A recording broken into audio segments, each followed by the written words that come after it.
Salam. Git çarşemmäňide.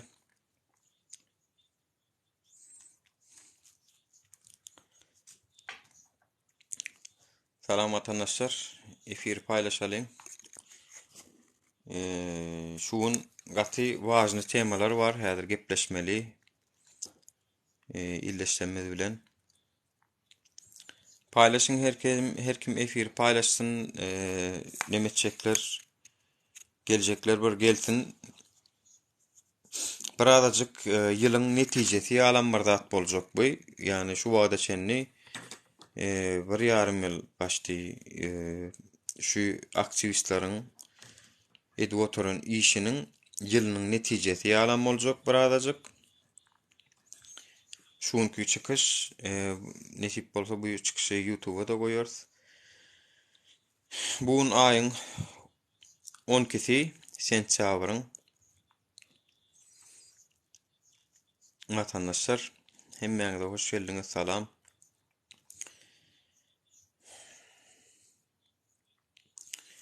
Häzir men şu nemelerni taýynlaýyn size. Çünkü şu taýdanam käbir nemeleri goýjak men. Ya illeşler şuna çenli biz kän çykyşlar etdik-de, kän halk bilen gepleşip geçirdik. Çünkü problema halkyň arasynda, problema halkyň aň düşünjesiniň pesliginde we şu birazjyk şonuň ilerlemeginde diýip, biz hem şoň uğruna goşdyk diýip umyt edýäs. Hani köp kişiniň meniň maşgalam bar, meniň enem bar, meniň atam bar, meniň plan oglum bar, gyzym bar Türkmenistanda.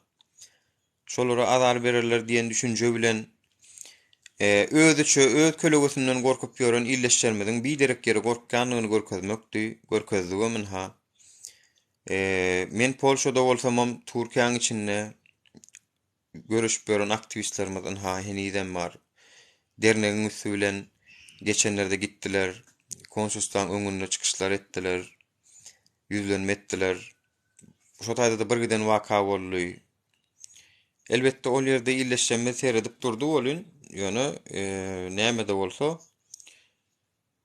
illeşmemiz öz üstüne düşen wezipany öz jogapkärçiliginden gelip etdiler. Inni azajyk paýlaşalyň watandaşlar. Men arada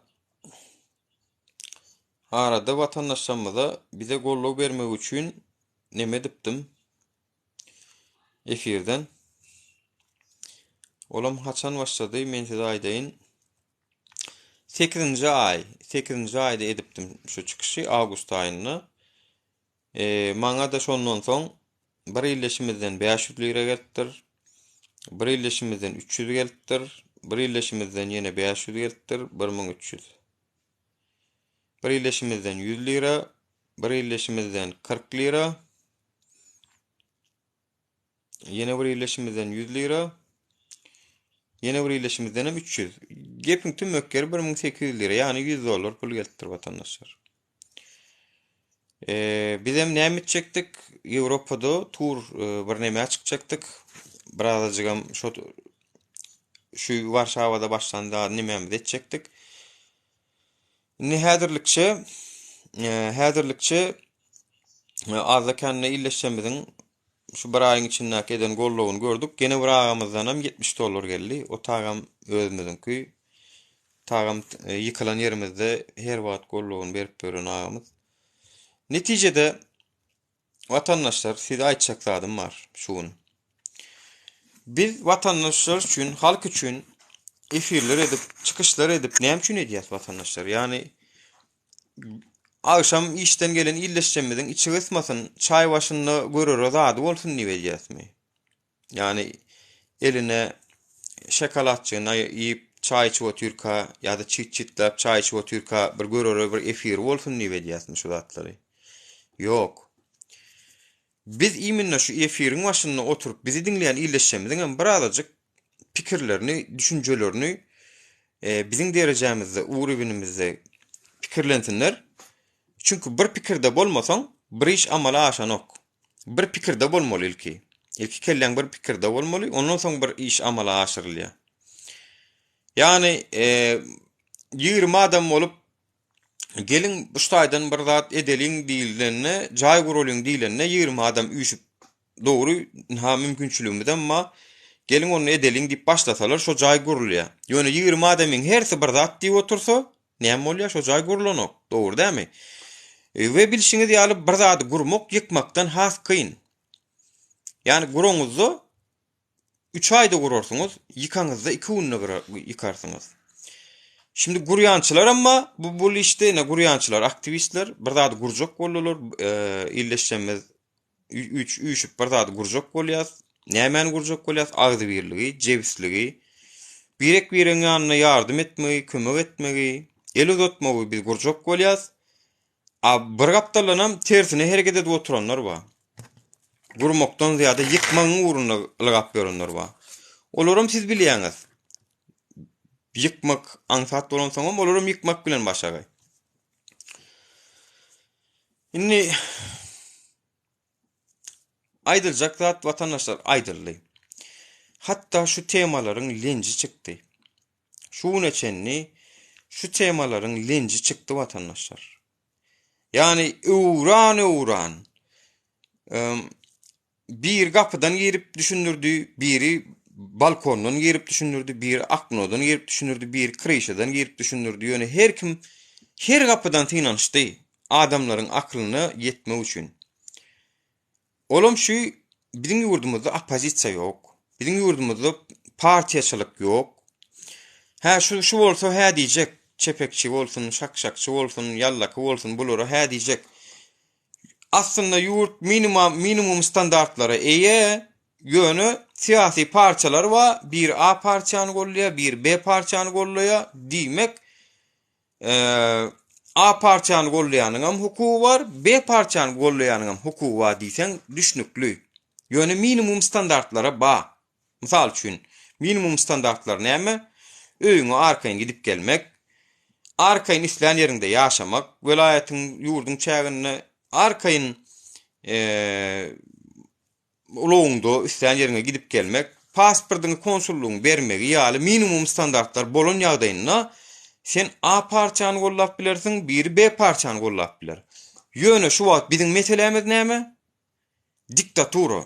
Yani diktatura diýmek biziň tek erkin söz azatlygynyň nemesini aljak bolýar. Yani biziň tek durhowun tek biziň meselemiz bar. Şu meselemizi aýtjak bolýar diýäs bolun. Siz diýe daşary ýurtda oturup diýe, siz nädip diýe ýurdu tankit etýäňiz diýe. Teret. Oňa da men size bir video görkezýin. Onam size diňledeýin. Bir ýene bir akly oý bolmadyk. Ýaşuly çykypdyr. Ýene bir ýaşuly çykypdyr danym diýen zatlaryny terediň watandaş. Onu wara adam bolup eşitip diňler ýalylar.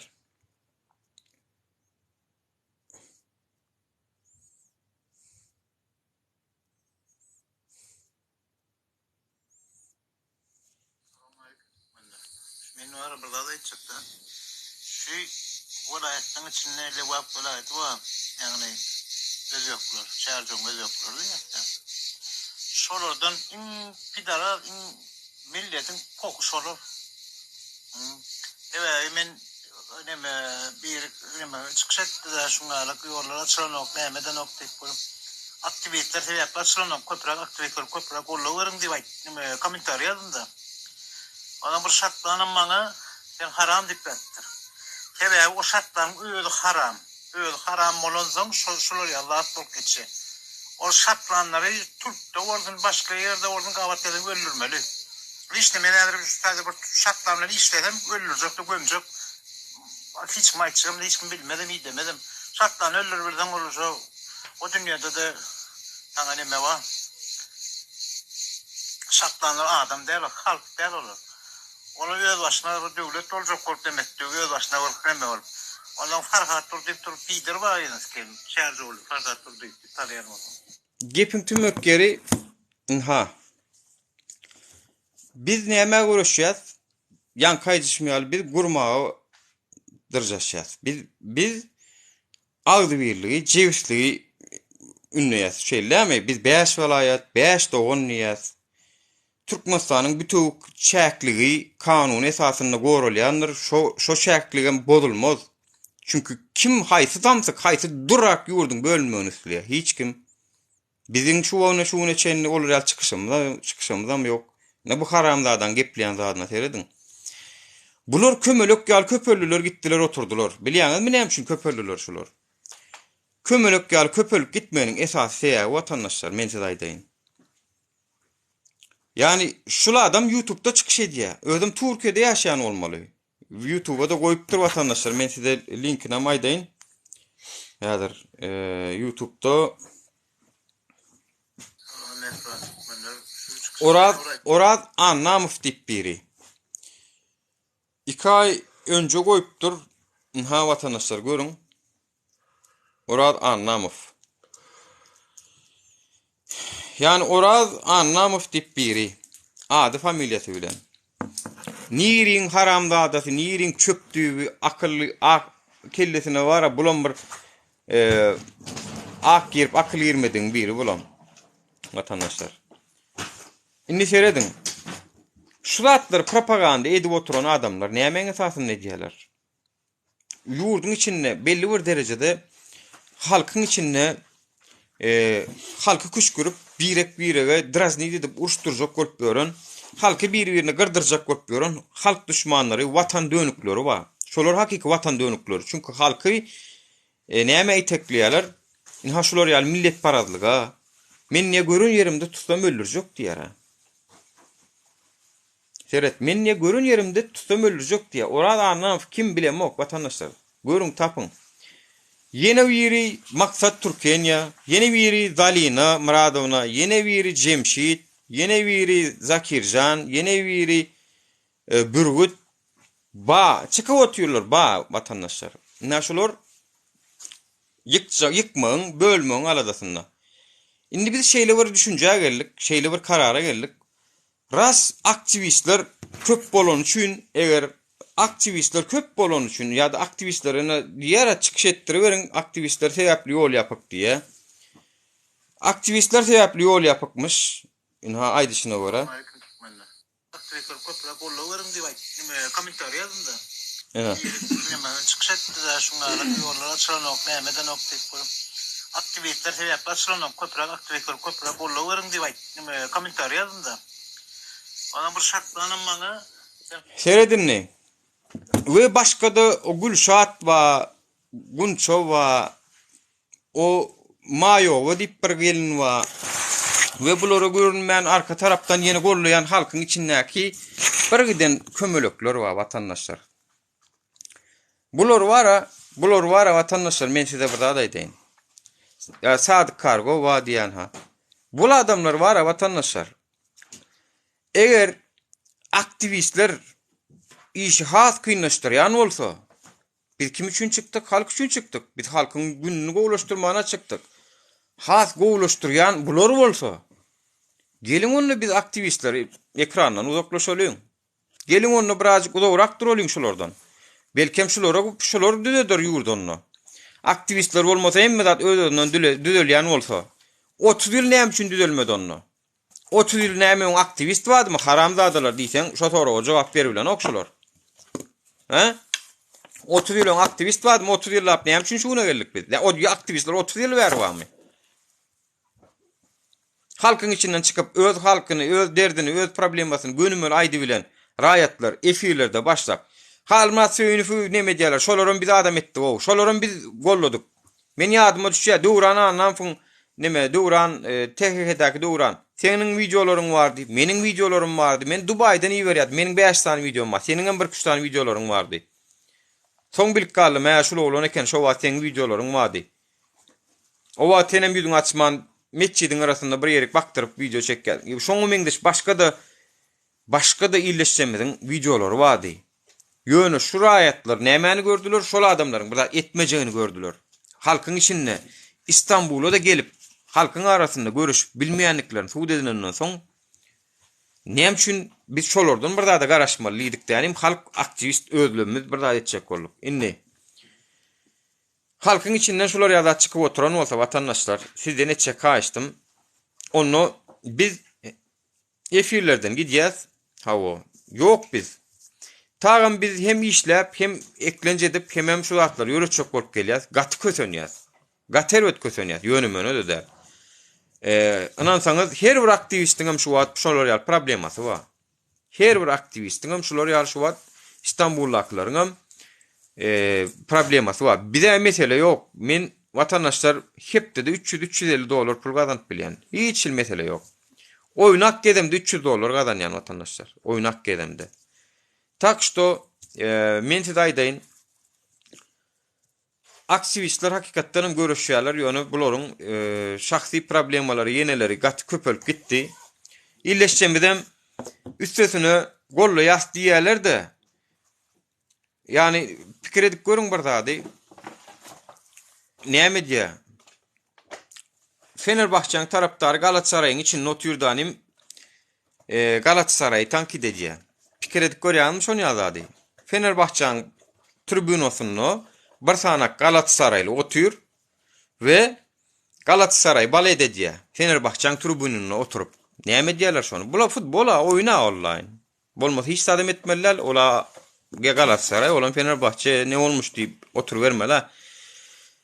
Adamlar futbolda bile davasına sadıklar abi. Bizim vatandaşlarımız vatan konusunda mesele vatan. Vatan meselesinde de bizim aramızda oturup bir de taraf bizim özümüzde taraf boksun oturuyorlar. Montaj, videolar, ses mi yine orada atmı töhmetler en köpüm töhmet atılıyor bize. En köp. Şun etti, yok mun etti. In sonku tökmedi, in sonku Zaline tarafından. Yok Polşa'da suuttan ona kağıt vardı dedim ne bir zatlara dedi.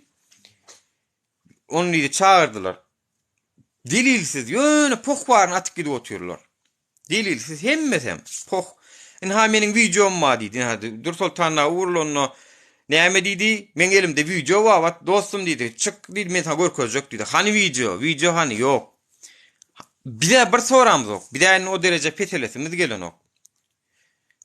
Vatandaşlar sizden soranız yok. Yine de şu halkın içinde de şuları gollu verip oturanlar var. Bizim canımızın yan yer şu. Rastak şeyle olsa aktivistler etçek sizden etçek haiştim. Efirlere çıkman. Haişt görölün. Bilem ok. 1 ay mı, 3 ay mı, 6 ay mı, 5 yıl mı? Görölü Türkmenistan hükümeti düzelýärmi özünden. Bizim maksadımız tağam Türkmenistan'ın düzelýärmi? Ha düzelmese näme dersiniz diýip sonra görüp bilersiniz. Düzelmese de onam ýene hemmemiz bilece görürs. Ha düzelene o kena gördüňizmi diýip bilersiz iň bolmanda biz siziň öňüňizde biziň haklylygymyzy ýene görýärdik suwd eder. Düzelse de halka peýdali. Eyvallah başymyzyň üstünde ýeri var. Zaten düzelmegi gerek bize. Bizim maksadımız şu. Diýmek ki vatandaşlar size etçek haýyşdym. Aktivistlerden etçek haýyşdym. Öňümüzdäki bilemok görülü näçe wagt. Düzelýärmi? Misal üçin sesimiz çıkarmasak ýollary açýarlarmy? Ya pasport meseleňi çözüp berýärlermi? Ya başga meseleňi çözüp berýärlermi? Ya tağam biz öz işimizi galyp eklenjimizi goýup edýär şol işi vatandaşlar. Menin şu taýda oturup efir edenimden gidip işlesem maňa 5 manat pul düşýär. İşlemene de işim bar, mümkinçiligim bar. Şunu şennem. Şu eklenji işi maşgalanam gyra goýup watan üçin, halk üçin diýip aktivistler görüşdi bolan vatandaşlar sizden gollugy biz görülmedik. Hakikatdan hem görülmedik. Bizim canymyz yan yer şu. Halkın içinde oturup siz özüňizi bok attyrýaňyz, şyltyk attyrýaňyz, iňerbedi üstüňizden güldürýäňiz. Üstüňizden gülmek näme bilýärmi? Bir eline süýjüjük. Men aldyrmyşym gowy gülýäli. Sen keýret bolsa özüňden görjigim diýip duran ýanky propagandistler. İş diýsen işemma. Hawa ýol gülýäli. Hemme zat gülýäli. Asyda ýurdumyzda biziňki ýaly näme ýerde bar? Seňte adalat ýok, iň esasat adalat ýok. Hani adalat, hani deňlik. Deňlik bir şey. Pul veren gidip dur, pul vermedik, kösen otur. Ýol ýapykly kime gadagan? Hökümet işgärine gadaganmy? Ýok. Ýene pulsuzlara, ýene garyp gasara, ýene daýhana Yine yetim alan öýsü de uzartırlar ha. Vatandaşlar, birazcık nälik diýin. Şuň için aýdylmadyk zat ýok efirlerden. O pandemiyesinin bahanadygyny, hani öň pandemiýe wadylay, han pandemiýe galym şu aty maskal dakyn en tapýaran görýäňiz da ýok. Han pandemiýe dilay o. Hani o pandemiýe diýenler çyksynlar, ýok pandemiýe ýok anan, ýene de ýapyk dura. Charterly reis bilen gidip gelmek ýol açylmaly hasaplanýarmyş o. Charterly reis diýmek, charterly ol adatdan daşary diýmek. Adatdan daşary. Onun wagty grafikada ýok, prosto prezident ýa-da şo ýurdun nemesi goýýar. Charterly goýýar. Mysal üçin hepde de 7 san reis bar bolsa, 8-njini charterly edip goýýar. Şo bir ýetişen ok. Şol az boluşy hepde gitjek bolan köp diýip bir reis artykmas goýýar mysal üçin. Şoňa charterly diýilýär. Bular tutuş hemme charterly öwrüp goýdular. Ýurdun içine tutuş çorny reýniňe düşürip goýdular. Hemme de etdiler. Ve bizim şu aýdan zatlamyň haklılık paýy %100 bolýanam. Ýene de siz halkyň içinde oturup ine bokkul adamlaryň efirlerine girseňiz de girip şolary neme eden yok. Yani girdim mine käwat oturup seyretýänle şahatlyk ba Türkmenistan içiniň gurlagy oturan girýärlerde. Ağam, gowum ağam, tanadyňmy meni ağam? Erkek diýjeksiň o ödem özlerini. Erkek diýjeksiň o. Bulan köpsüni kellesine bandyk takip bara gyzlar pol gyz köýnek giydirmeli bara köpsüni. Bir şatlygyň götüne giýräjek bolýan adamlar. O daim bir ýeriniň daýany o sen ejeň näme diýeni do. Olum dowlatyny unutla otur. Şular ýal oňur bolsa, şular ýal binamslar bilen görüşip ýör vatandaşlar. Şular ýal binamslar bilen görüşip ýör. Ondan soň bunýaly kanun ýok, düzgün ýok. Olara pokunat oturmaly çünkü oňur bolsa, tagam mertebe diýip zat ýok. Mertebeň näme diýeni bilen olar. Mertebe diýip zat ýok olarda. Olara bir ýaly öz ýaly mertebesini tiýleýän, mertebesini goraýan, mertebeli adamlar. Bak bir-birden sanap çykaýyn. Iň başda tuwelime sag bolsun Dur Sultan uýamyz. Soň Direliş var. Vendetta ağamız var. Ali Han var. Ali Ço var. Gadrgymmat var. Başka. Merdan Tontiş var. Ahmet Rahmanov var. Ya bunların hemmesi gerçekten hakikattanam hiç kimden pul alman öz watanynyň gowlaşmagy üçin görüşýän adamlar şular. Şulary hemmesini birden pokatyrly. Ay Fransadan pul töleýär bulary, ýok plan ýerden pul gelýär bulary, ýok nämeden pul gelýär. Ýok bular şunuň üçin etýär, muň üçin etýär. Ýok ana Murat Gurbanow bilen iki oturup gepleşdiler. Ana Murat Gurbanowyň nemesini etýärler. Şol etdirýär. Saçma sapan yalanlar, iftiralar, tökmetler. Şunu da gynansaňam içimizde de var ananyanlar var. Rastak şeyle olsa biz şundan meýlek efirlerde işlesen işken vatandaşlar. Hiç mesele yok. Sözümüzün täsiri yok. Gynanýan yerimiz şu. Sözümüzün täsiri yok vatandaşlar. Şunuýaňyzmy? Sözümüzün täsiri yok. Gel aktivistler sizden bir kağıt sözler aydın. Şu temalarda. Yani menin şu neçenli eden işçemizin peydasyny size mazda kendine bilýäňiz. Biz aydyp başladık golün dolar düşürdüler anlarda. Biz aydyp başladık golün azakana novotlar, oçurtlar azalttılar. Biz aydyp başladık golün azakana pasportlar uzattılar. Pasportlaryňyz uzatmalyp kellelerine de ýokdy şol. Biz aydyp başlamazdan soň köp zat ütgödi vatandaşlar. Aydyp başlanmadan soň ütgödi şol. Biz aydyp başladyk onu hamina Merdan Mustakypyň şu wagt Türkmenistanyň hökümeti çäre görjek bolupdyr. Çäre görürler netip bolsa. Merdan Mustakyp tamam ýa şoňa çäre görürler. Ýa-da Serdar Berdimuhammedow ikisi bile jogap bererler. Men aýdaýyn. Gel.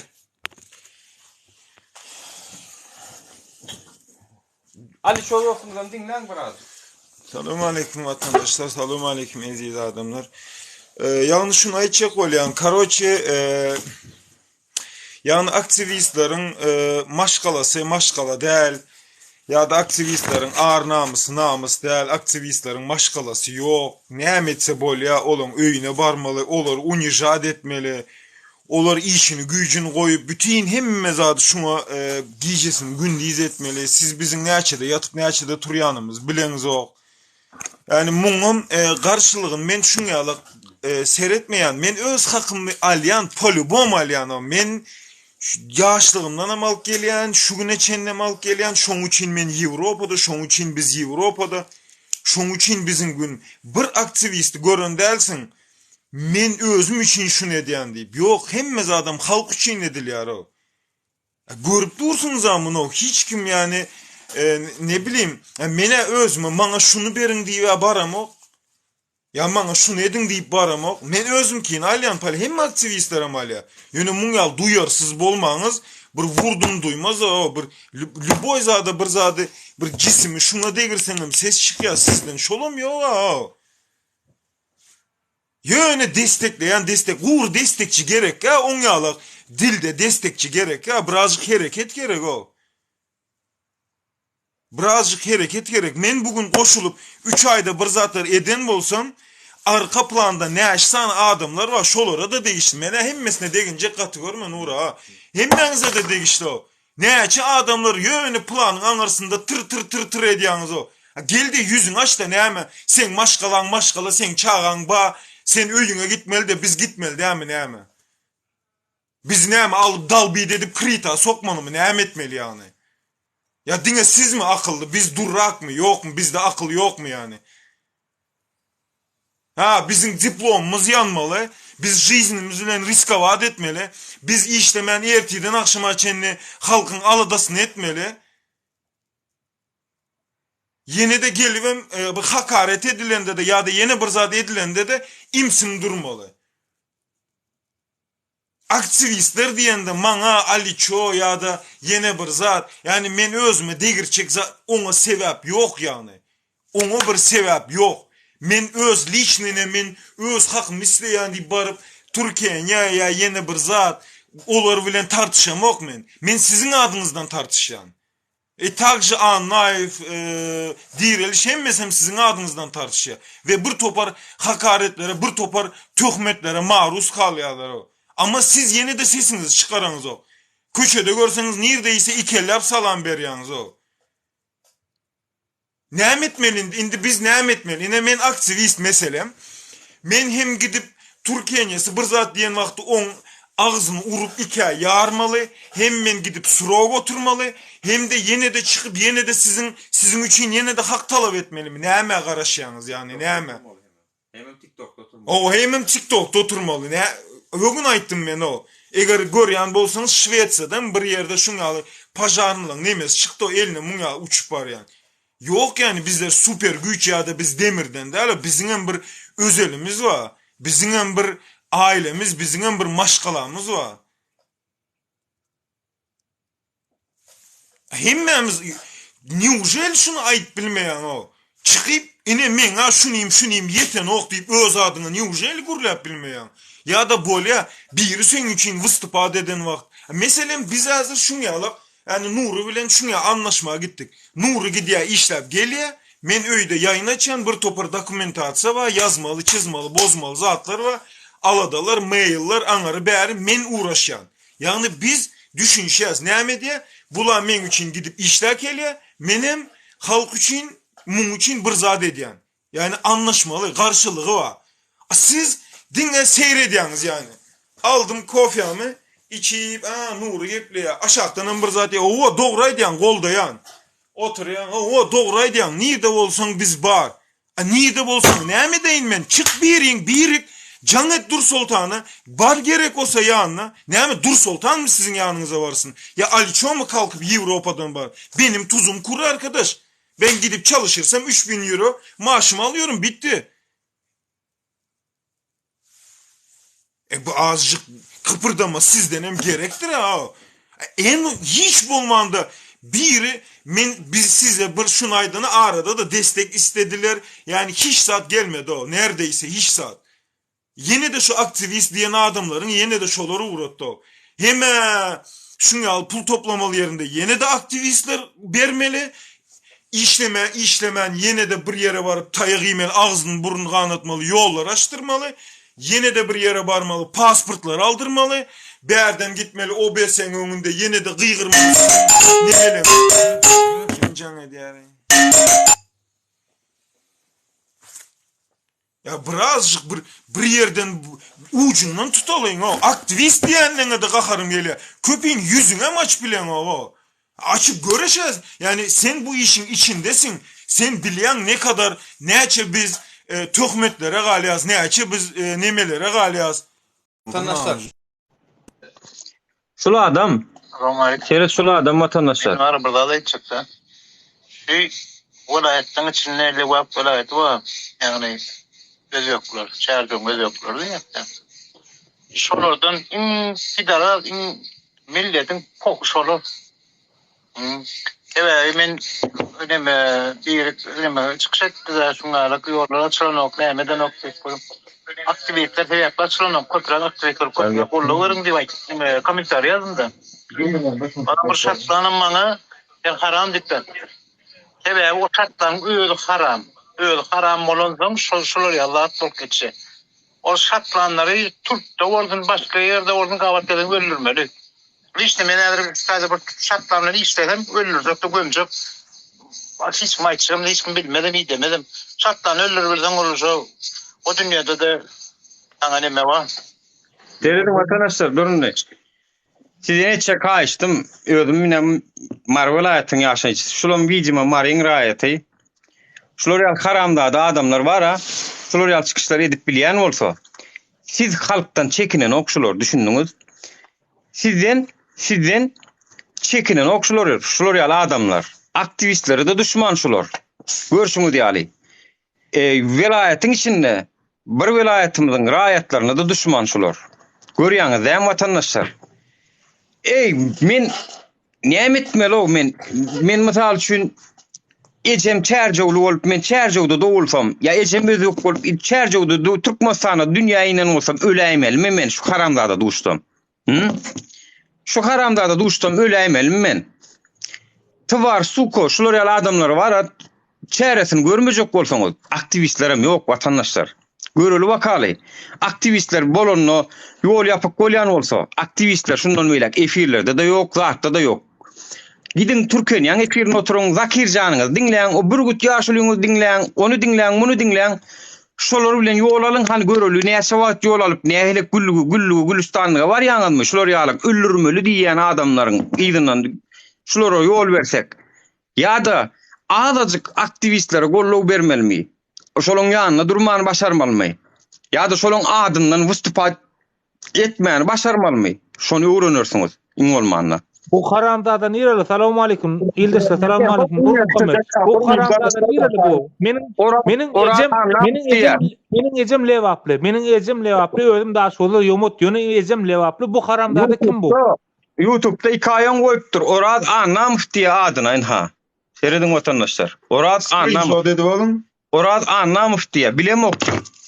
Ve şuna yakın zatları Türkiye'ne de diýip otur, şuna yakın zatları Gürgüdem diýip otur, Zaline de diýip otur, Cemşidem diýip otur. Tağım hemmet kriminal adamlar. Bir de topulon, uron yenjen, urulmaly ýene aktivistler, öldürülmeli ýene aktivistler, inne tutuş çerjewler, tutup otur bu. Çerjewler götüňe ağaç sokdumy sen? Tvar sukosy. Men öz marly bolup saňa diýer, marly bolsaň da sen ýal marlyň haramdadan bara şu aktivistlerin aýagynaky çerjewli bolup şolun aýagyna kirçe de ýok sen kiri. Çünkü watanyň içinde agdy birligi şunun içinde aktivistler edip otur. Aktivistlerin saýasynda hassalar ünsürilip otur. Aktivistlerin saýasynda bir giden adamlarymyzyň ýollary açylyp gidip otur. İnternetten daşy geçen men 3 gün sorok berýän idim Türkmenistana 3 gün sorok açmasaňyz özüňizden 3 açdylar. Etmenim görsünler. O besse var, yine var, berdi guramoken, barara yerken. Bunun onu gok kalmalı edip bolya. Diyecek adım vatandaşlar. Türkiye'de mi? Nur Muhammed, bu haramda Türkiye'de mi? Seret, o Türkiye'de seret, onda şun ya, meni hazır çıkıp gidin Türkiye'nin elini ayağını dövün diysem, men terörist bolyan, ol adam öldürün diye levaplı görseniz öldürün diye, yani levaplı görülen adam öldürülmeli. Çerjulu diye. Ç- Çerci Erkardan başka bir içinde o böyle ya neymetin böyle. ya önemli değil ki. Önemli değil yani, çerci ölü bolsa öldürülmeli. Tamam, millet parazlık. Yani bir de adamı gaza getiriyor. Ha, onda şunu yalı oluyor. Yani Türkiye'ye çıkıp hastalar için pul alanda bolya marlı.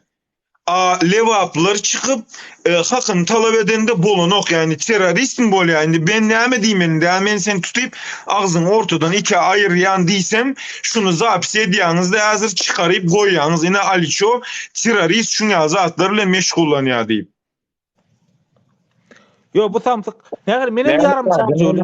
Menem yarım çerjü. Menem yarım goýram çerjü. Menem yarım goýram çerjü. Bu näme diýmek bul? Çerjüni öldürün. Onda ähli halky gyrmaly da. Şu wagt Türkiýede ähli halky gyrmaly. %80'i çerjüli şu wagt. Türkiýede işläp berenin. Dogrymy? Başka da var. Assalamualaikum Türkmenler. Eni var. Bu nähili gurla otyrar bulady? Yine şu taydan screenshot edip alın, Oraz Annamov diye yani. Bir de yan gördük bu videosunu. Şunu Men gördük. şu wagt sizlerden görüp otyrum. Yine Oraz Annamov. Ya ýöre tögöy beren adam bolmasyn, türkmeni bir-birine düşürjek bolup beren adam bolmasyn bu. Yo, şimdi seyret, bir minut. Şuna men gidip Germaniyadan men gidip ağzını ayırayım ya. Sen bäri gel näme diýen diýip ya, men YouTube'dan tapıp şunu çıkarıp adamlaryň öňüne goýayım. Mene deyinmiş onu ya, Nur etsinmi? Ya Dur Sultan ya Ali Şer etsin. Kim etmeli şunu? Men etdim Ali Elim uzat. Pul diýen onda yok. Hareket diýen, gel diýen bir yeri onda yok. Şıltıgat diýe, celep diýe, küntü diýe, loğlu diýe onda yok. Nirde var sen? Gel bir yere toplan diýen onda yok. Näme sen sana öndi Canet adresiniz verin. Biz berden 10 gün işlerli sizin kahve çayınızı hem gönderelim. Ne yapalım Aliço, yani? Aliço, bu adam maňa ver. Bu adam maňa ver. Artık doydum. Bu adam menin artık. Ya abi ne yapılıyorsa yapalım ya. Yani canımıza tak etti. Ne işinizi izni bıraktınız. Geceleri uyuyamıyorum. Zaten stresli, sinirliyim. Abi ben böyle bir adam değilim yani. Ben sana bir zaten değilim. Ben normal olaylara normal deyip geçen bir adamım. Ama daha idrak edemiyorum yani. Olayın bir zaten içine girdim. Yani men TikTok'ta yine şu platformda gördüm. Birbirinin suratını koyup birbirinin fotomontaj ediyorlar. Men göremok, men normal standart maşkaladan gelýän. Men göremok mun ýalzady o. Näme diýmek videosu wa onusu wa ol mun ýaly bul pul alýa, bul öýdýä. Biz da çivo da jyly yani, bu birazcık bir edermenlik, mertlik badyr ha. Biz Bu adam Türkiye'de olsa men tapdan Aliço. Arkan olay. Menin Adanalıyım. Men Adanalıyım. Sana söz Tapılmalı veriyorum. adam doğulu canağım, atacanağım, boyuna dönün. Tapılmalı adam doğulu. Şolda serçe yanı bir zada şun var ya, iki büküp güveyine salıp gidiyen o. Elin atağına sög otira şu yerde o. Sen aktivist değil mi meselem? Sen aktivist değil mi?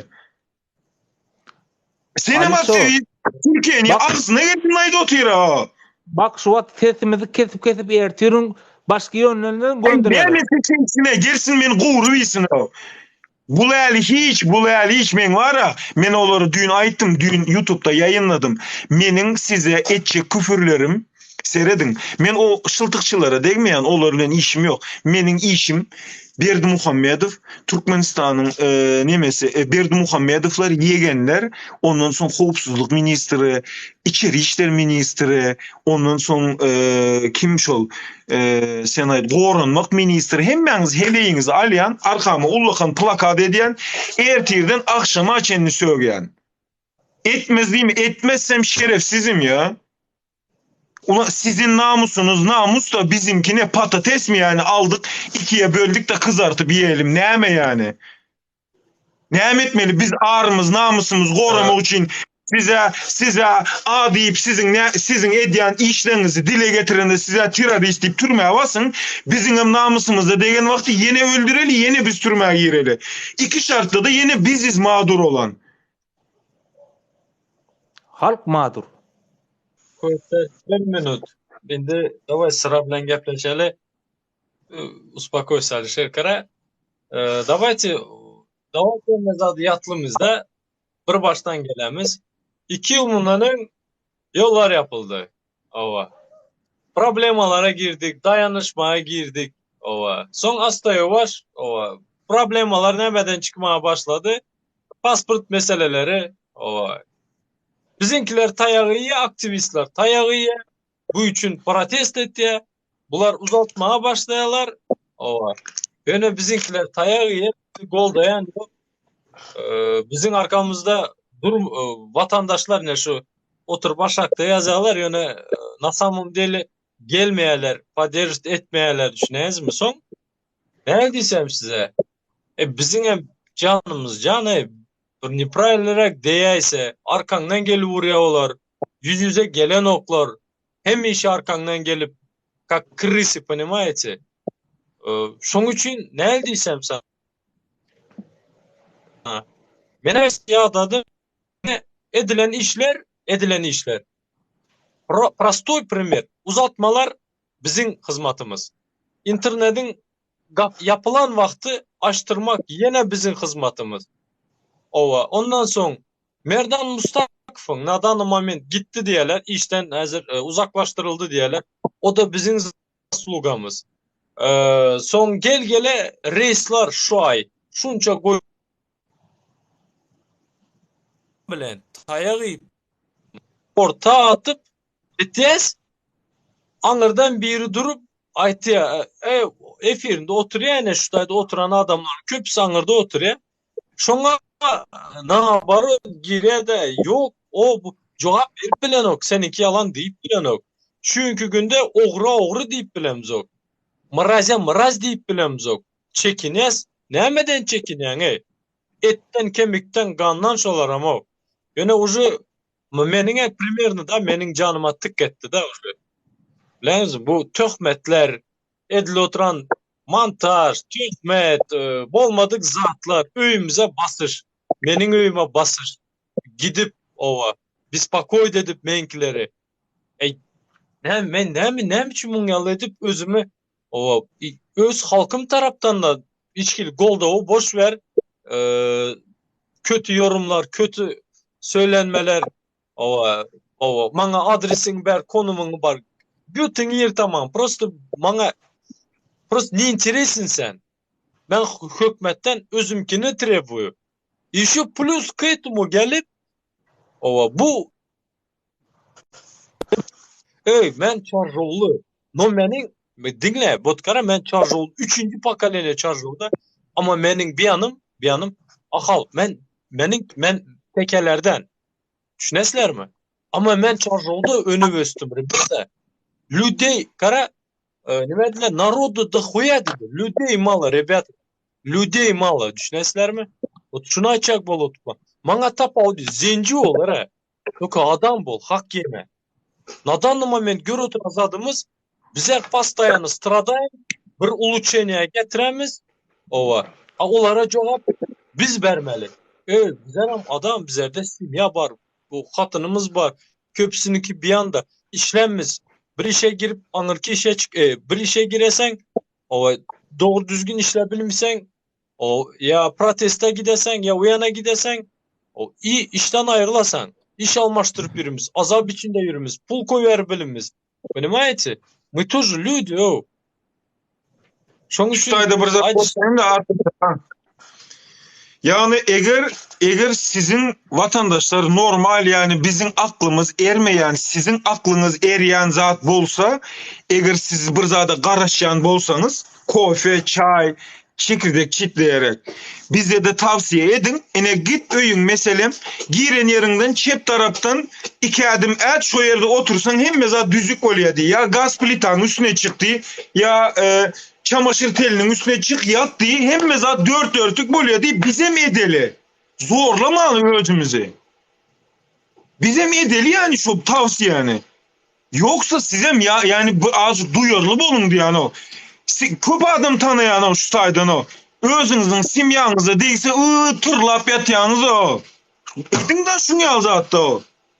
Men ustaydan eşitdim kime aýdýanymy.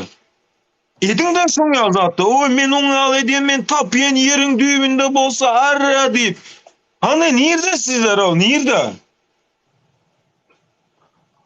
Alişer, Alican, Aliço, men sana bir zat aýtjak. Şu wagt bara meniň indi şu seniň efiriňde hiç bir efirde 2 ýyldan beri men siziň efiriňe de gatylýan. Iň adyna Nur Muhammediň efirine. Seniň efiriňe däldi. Bak men şu aýtjagym bar. Gat görmäň ilse bir adamdan küfürlü söz çykjak. Gat görmäň. Bir haramzady Döwlet Baýhan bara.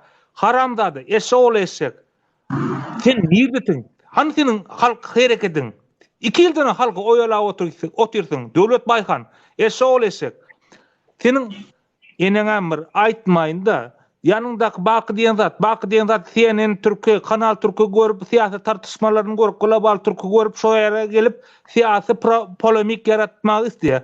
Siýasy polemikden öter men var aýtmak istedim sizleň var ejeňizem. Haramdadylar. YouTube'daky döwletler, YouTube'daky gelin edin Nur Muhammediň, hani şu Aliçonuň etdigi. Gidin Ýewropada, özleňiz Ýewropada oturýarsyňlar. Halka içine gelip etdiňiz bir bok ýok, bir bok ýok. Bagyşlaňyň dogullar, birinji gede ağzymdan söýgün söz çykýar. Bagyşlaňlar. Gelin, siz hani Ýewropada oturýarsyňlar. Şulaň etdigi, olulaň etdigi işi birji, ýani 5-de bir etdiňizlermi? Oturup kanalyňyzda gıýbat etdiň. Döwlet Baýhan, eşek seniň hara, ejeňam seniň. Sen doganyny näde alyp çykdyň? Adam tatyp alyp çykdyň. Adat kepkan sen goýup berdiň Türkmenistana. Seniň doganyny owadan depeden näde alyp çykdyň? Agaňy. Haramdada. Seniň agaňy adam tatyp alyp çykdyň. Owadan depeden. Näçe adamyň adyny berdiň sen?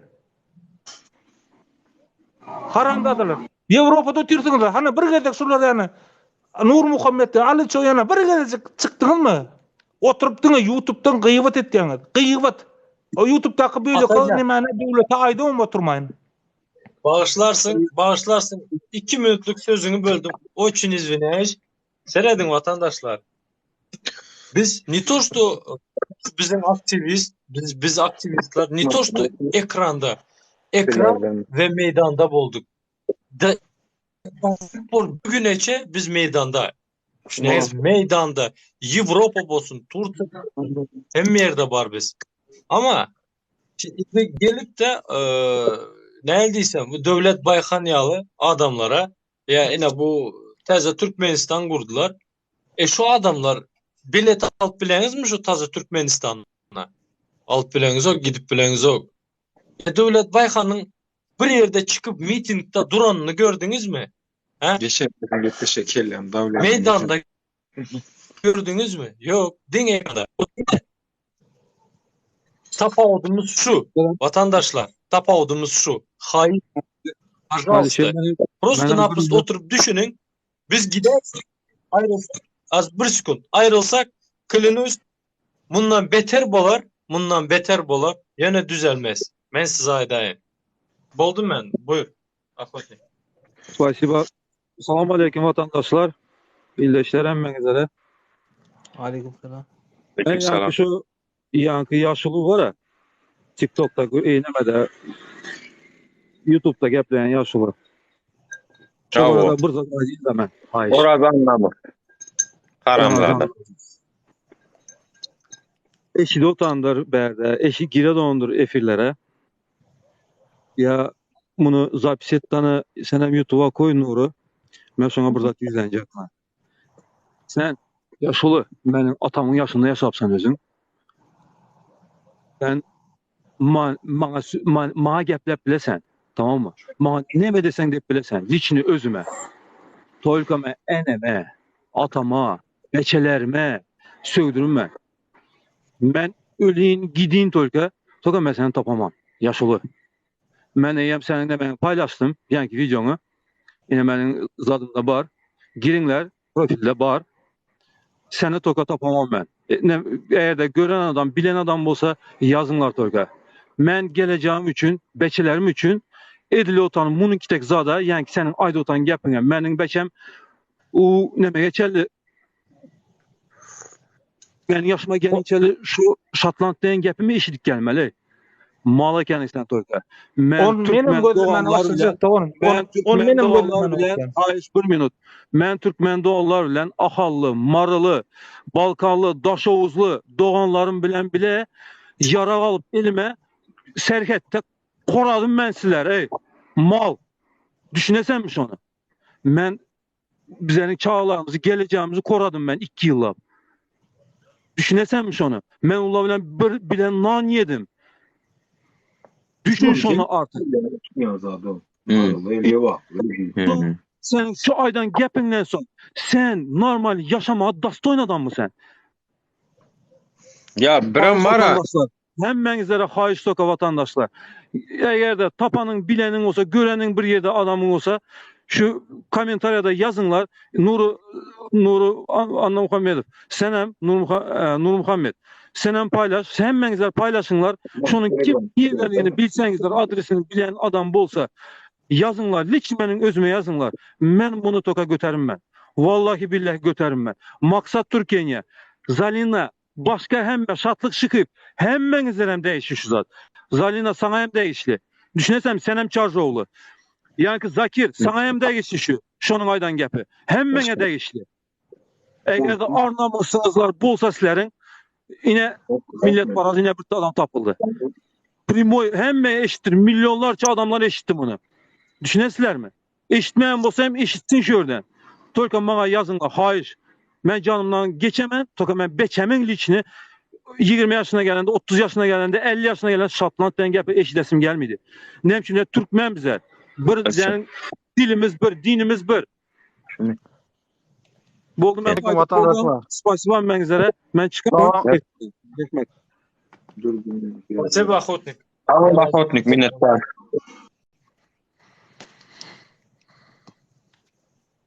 Haydi. Vatandaşım.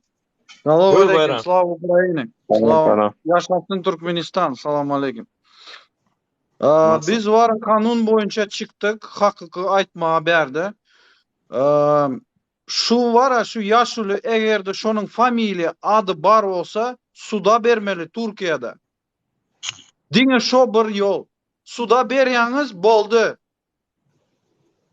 Hükümet Türkiye hükümeti. Bayram bir zaman sözün ketin de bäriň sudy hiç kim dinläni o Türkmenistan hökümetini dinleýär. Bayram mara. Bäriň sudy hiç kim seni dinläni ok, men hem dinläni ok. Adalet Yo, doğru. ne doğru aýdýan amcan. Şo taýda sudy işleýär. Şonun familya adyny millet Bayram. Davay tem o del. Suda beren bersin biz ýadadyk. Mene adlişni doğru maýdaýyn mi? Hemme zat aktivistlerden garaşyp oturan bir halkymız bar. Hemme zat biz etmeli. Biz işimiz goýup, bar aladamyz goýup, urulsagan biz, ýenjilsegen biz, taýagy ýsegen biz, ýaman atlan biz, ýene şyltyklar, töhmetler hiç biriniň delili ýok vatandaşlar. Biz barada aýdylan zatlaryň hiç biriniň delili ýok, aslam ýok. Delilini goý, hani asly bolup delili bolman biler, aslam ýok. Düşünýäňizmi? Aslam ýok şulaň. Näme diýlenem bolsa şolaň hemmesi ina biz barada çykdylar diýdiler ha. Indi siz vatandaşlar, sizem rastak şeýle boljak bolsa, men ära şunu ýaly duýany özüm. Hamana biz efir edip oturýarys, hamana biz teatr oýnaýas. İşte iýleşlenmez işten soň ýadak geldiler. Görürürdi zatlar ýok. Içirisýa gelşeler kofe başynda bir görürür zat bolsun diýip açylan bir eğlence programmasy değil ki vatandaşlar. Ya adamlar bir futbolny komandan bak Galatasaray'ı tutya şoňa öpaly. Fenerbahçe'ni tutya şoňa öpaly şol. Bizim içimizde oturup karşıda hökümeti gollayan yani senin şuňuny düşmeňe sebep bolan adamlar araňda gelip pitçin atyp gülýär durmuşymyz var, öllüňiz laýsapsym gülýär ýurdumyz var. Diýip eger ýalan bolsa onu aýdyň vatandaşlar. Biz näme görýänimiz illüziýamy. Yalan däl aýjan zatlarymyz. Özüm aýjan zatlarymyz.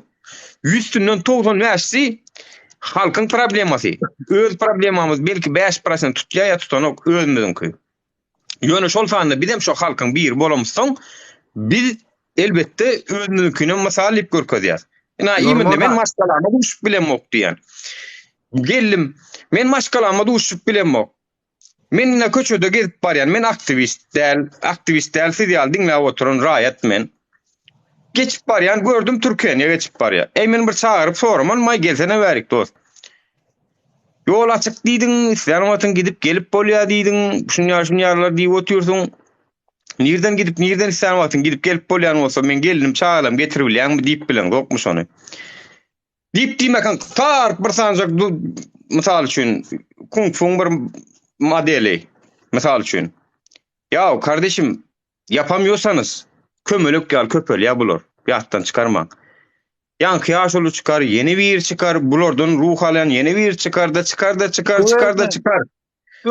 Yani- çıkıversinler. Çıkar ağam. Çıkıversinler del. Sana sağ dolar. Näme etjeksen? Olar hökümet milyarder adam, olarda pul var. Bizde hiç kilizat, bizde diňe bir yarak var. Hakyky diýär, boldy. Bolya bayram. Evet, Senin dinledim ben. Tavul başka edecekler ama alayın men. Yok, Olur. bu edek mene ahali aydam ol da kansa. Her adamın Tek- vakti var oyanmağa. Her adamın vakti var oyanmağa. Garaşayın, biz diňe gürlemeli boldy. Bolya bayram. Men şunu Sen aýdyp edip bilersin. Sen edip Doğru. bilersin. Meni Nibersellem ve beylik aktivistlere de haýyşdym. Ekranlarda görünmüyor İslam ok görünmeýän böllerine men ýaly ýadanlyklaryny bilýän. Bir sellem halka hani biz ekranda bolmasak, aktivistler bolmasak tuğulamy hemmedat ýola girýär diýe. Bizim maksadymyz ýola girmek däm hemmedatyň düzelmegi dämi? Görel hani diýişleri ýaly bolýan bolanokmy?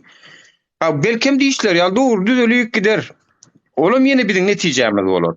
Çünkü şu wagtda çenli hökümet bu zatlar görmedim, düýetmelim diýmedem. Inni belkem düýetmeli diýer düýeder. Ýöne bir sellem watandaşlar meni ara dogry maýdaýyn. Bir zatlar edýän bolsak, meniň kopýam ýok düşünýärmi? Men hem şu taýda oturup efir edip, hem motoruň üstünde başga bir ýerde işläp şu wagt başga iş edip eklenje edip bilemok. Diýmek. Bir zat etjek bolsam, bir zatdan galyp etmeli. Dogrymy? Şonum şunu için ettik biz.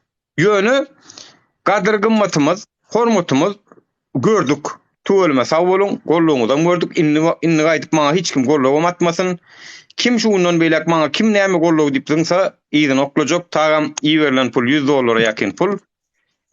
Sağ bolun, inha bandyrlyň özi $100'dan geçip getdi. Ýeneriň özi eden rasotlamyza sana oturjak gel. Men delilem var. Men prosto yaňam sanadım. 500 lira birinden ýene şowur adamdan 300 lira sağ bolsun bir adam şoňam $100'ňam 800 lirasyny paşdy 1000 lirasyny bir adam oklady. Yani ýene bir küçük kişidenem 300 200 birinden 40 lira oklapdyr. Bak o 40 lira oklanyň bile değeri benim gözümde çok büyüktür. Çünkü gücünün ettiğinden bir şeyler yapmaya çalışan insanımız o. Her kimse de Allah razı olsun. Eyvallah. Diýmek isleýänim watandaşlar sizden etjek. İnden beýler fikirlerde hani biz bolmasak düzelýän bolsa düzelýän garaşjak, düzelýän bolsa düzelýän görjek. Biziň şuňa çenni o adamsy ýok. Fransa Türk haberlerine çykdy. Fransa kaynaklı Türkmenistanyň demokratikleşmesi diýe bir terim atyldy ortaya. Nedense bunu son 2 ýylda bolýa bayram. Bu sanki son 2 yıldır diye, 2,5 yıldır diye Türkmenistan'ı demokratikleştirme. Ya kardeşim bizim hakkımız yok mu? Ya bir insan çıkıp da hakkını talep edemez mi yani insanlar? Fransa kaynaklı yok. Ya geçen yine soba olayına geliyor bu. Olay gözüktüğü gibi boru yetanok. Bunun altından girdiler, üstünden çıktılar. Yok abi efendim şu şundan şöyledir. Yok bu bundan böyledir. Yok öyle değil arkadaş. O soba yerden 1 metre yukarıdaysa onun borusu yetmedi de öyle 1 metre yukarıda anasını satayım. Bu olay da böyle. Şu olay, şu görüşünüz yani. Biz Türkmenistan'daki adalatsızlıklara, haksızlıklara, hukuksuzluklara boyun eğecek gel, doyduk. Artık yeter deyip çıktık. Bunun Fransa'sam yok, bunun Germanya'sam yok, bunun Amerika'sam yok, bunun Rusya'sam yok. Çepekçi değilen haramladılar. Halkın içinden çıkan haramladılar. Yeni atlar tutuvacan. Maksat Mehmet Uluyev. Götün verdin mi bir çıkma kavunla. Sen bular ya halkın adalatsız ne diyen olsan. Götün verdin mi çıkmadın bizden. Bizden çıkmalı kenin. Biz çıkkançak biriniz de yoktunuz meydanına. Çıkamızda halkın içinden çıkıp şuları yalaklatlar edip oturun. İçinizde birinize mi yoktunuz? Bu kun bizden beter halkı koruyan şu kişi olduğunuzu aytız. Bu kun halkın aradasına diyen kişi olduğunuzu aytız. Bir gün adın ne belli kimdin ke adın bokton yasalan adın mıdır adına mıdır uğrunsa. Sıpatsız, meymenetsiz. İkinci, üçüncü Zakircan. Ön götün verdin may bular ya halkala dediyen olsun. Bu kun biz yalan şey biz ne deyip çıkıp oturup gurumlara da oturuyorsunuz. Halka oyun uğruna oturuyorsunuz diyanat. Ön götün verdin mi halkı bular ya lala dediyen olsun. Niye dedin? Biz şu latları efirlere çıkıp başladık. Barıncı başlan Dur Sultan Cihim'in şu yollu. TikTok'ta. Benim arka planına yüzüm açman çık şey diyedim. Niye dedin şu vaat? Ya Zalina Muradovna niye dedin sen şu vaat? Bular ya halkala dediyen olsun. Adamlar deyip gurlayan çan. Niye dedin şu vaat? Adamlar deyip çıkmadın. Bizim dörödön meydançamızda siz şu atkan oynap yapıyorsunuz. Bizim dörödön meydançamızda. Yani biz şu meydançada hazırlıkça yok size koyuyaz. Görölü sizin tansınızı halk bilen. Şunça vaat adamlara sesini Benim çıkarmak. koşayım. Sen o detallarını prosto şu detallarını yadına düşürel de halkında Nuru. Ben öz başımdan sonki geçirenler aydalı, sonki bolan zatları sen ondan önküleri yatladırsın vatandaşlara. Seyredin biz 3 gün 3 gün yatman o aeroport yalnız biz 3 günde başta bir hepte bizim öyümüz oldu aeroport. Aeroport bizim öyümüz oldu. Korkmadan halkın içinde çekinmeden barıp şotayda biz duysa men bir giden yigitler bilen durup şotayda videolar çekip şotayda 50 yaşlı yatan ayalı ova rak kesel bilen 33 mü 34 günden beri yatan ayalı bir aydan köprek yatan yigidi ondan başka 10-15 günden beri yatan bir giden adam hemesini al gittiler. Birinci çıkan günümüz. Ova. Yine devam et. Jurnalistleri ettik. Sözün bölüğün vatandaşlar bitsi de burada adayın öz ecesini kakasını uğradan yal beğendiler. Bize aittılar seyret o aeroportu yatan illeşemede akidiptirler şolar akidiptirler hem sağ olsun aittılar deyip şolar öz doğun radnoylarını akiden yalak beğendiler şu yatan ne şu ünver yatan illeşemeden aeroportu yatan illeşemeden akidilerini eşitip yönü şoların akşam barıp şotaydı şu Türk kasada kıbilen goh ettiniz zat ettiniz şu vakan ertesi gün gitti vatandaşlar. Özüm şolun içinde var vatandaşlar. Size burada adayın. Rayetlerin içinde ertir gidip spisekte adı görülüp pul verilip gidecek korktur onlar sesini çıkarma gayret etmeydi diye. Gürleyen kim bilen mi? Yine de haçan gidecek belli değil.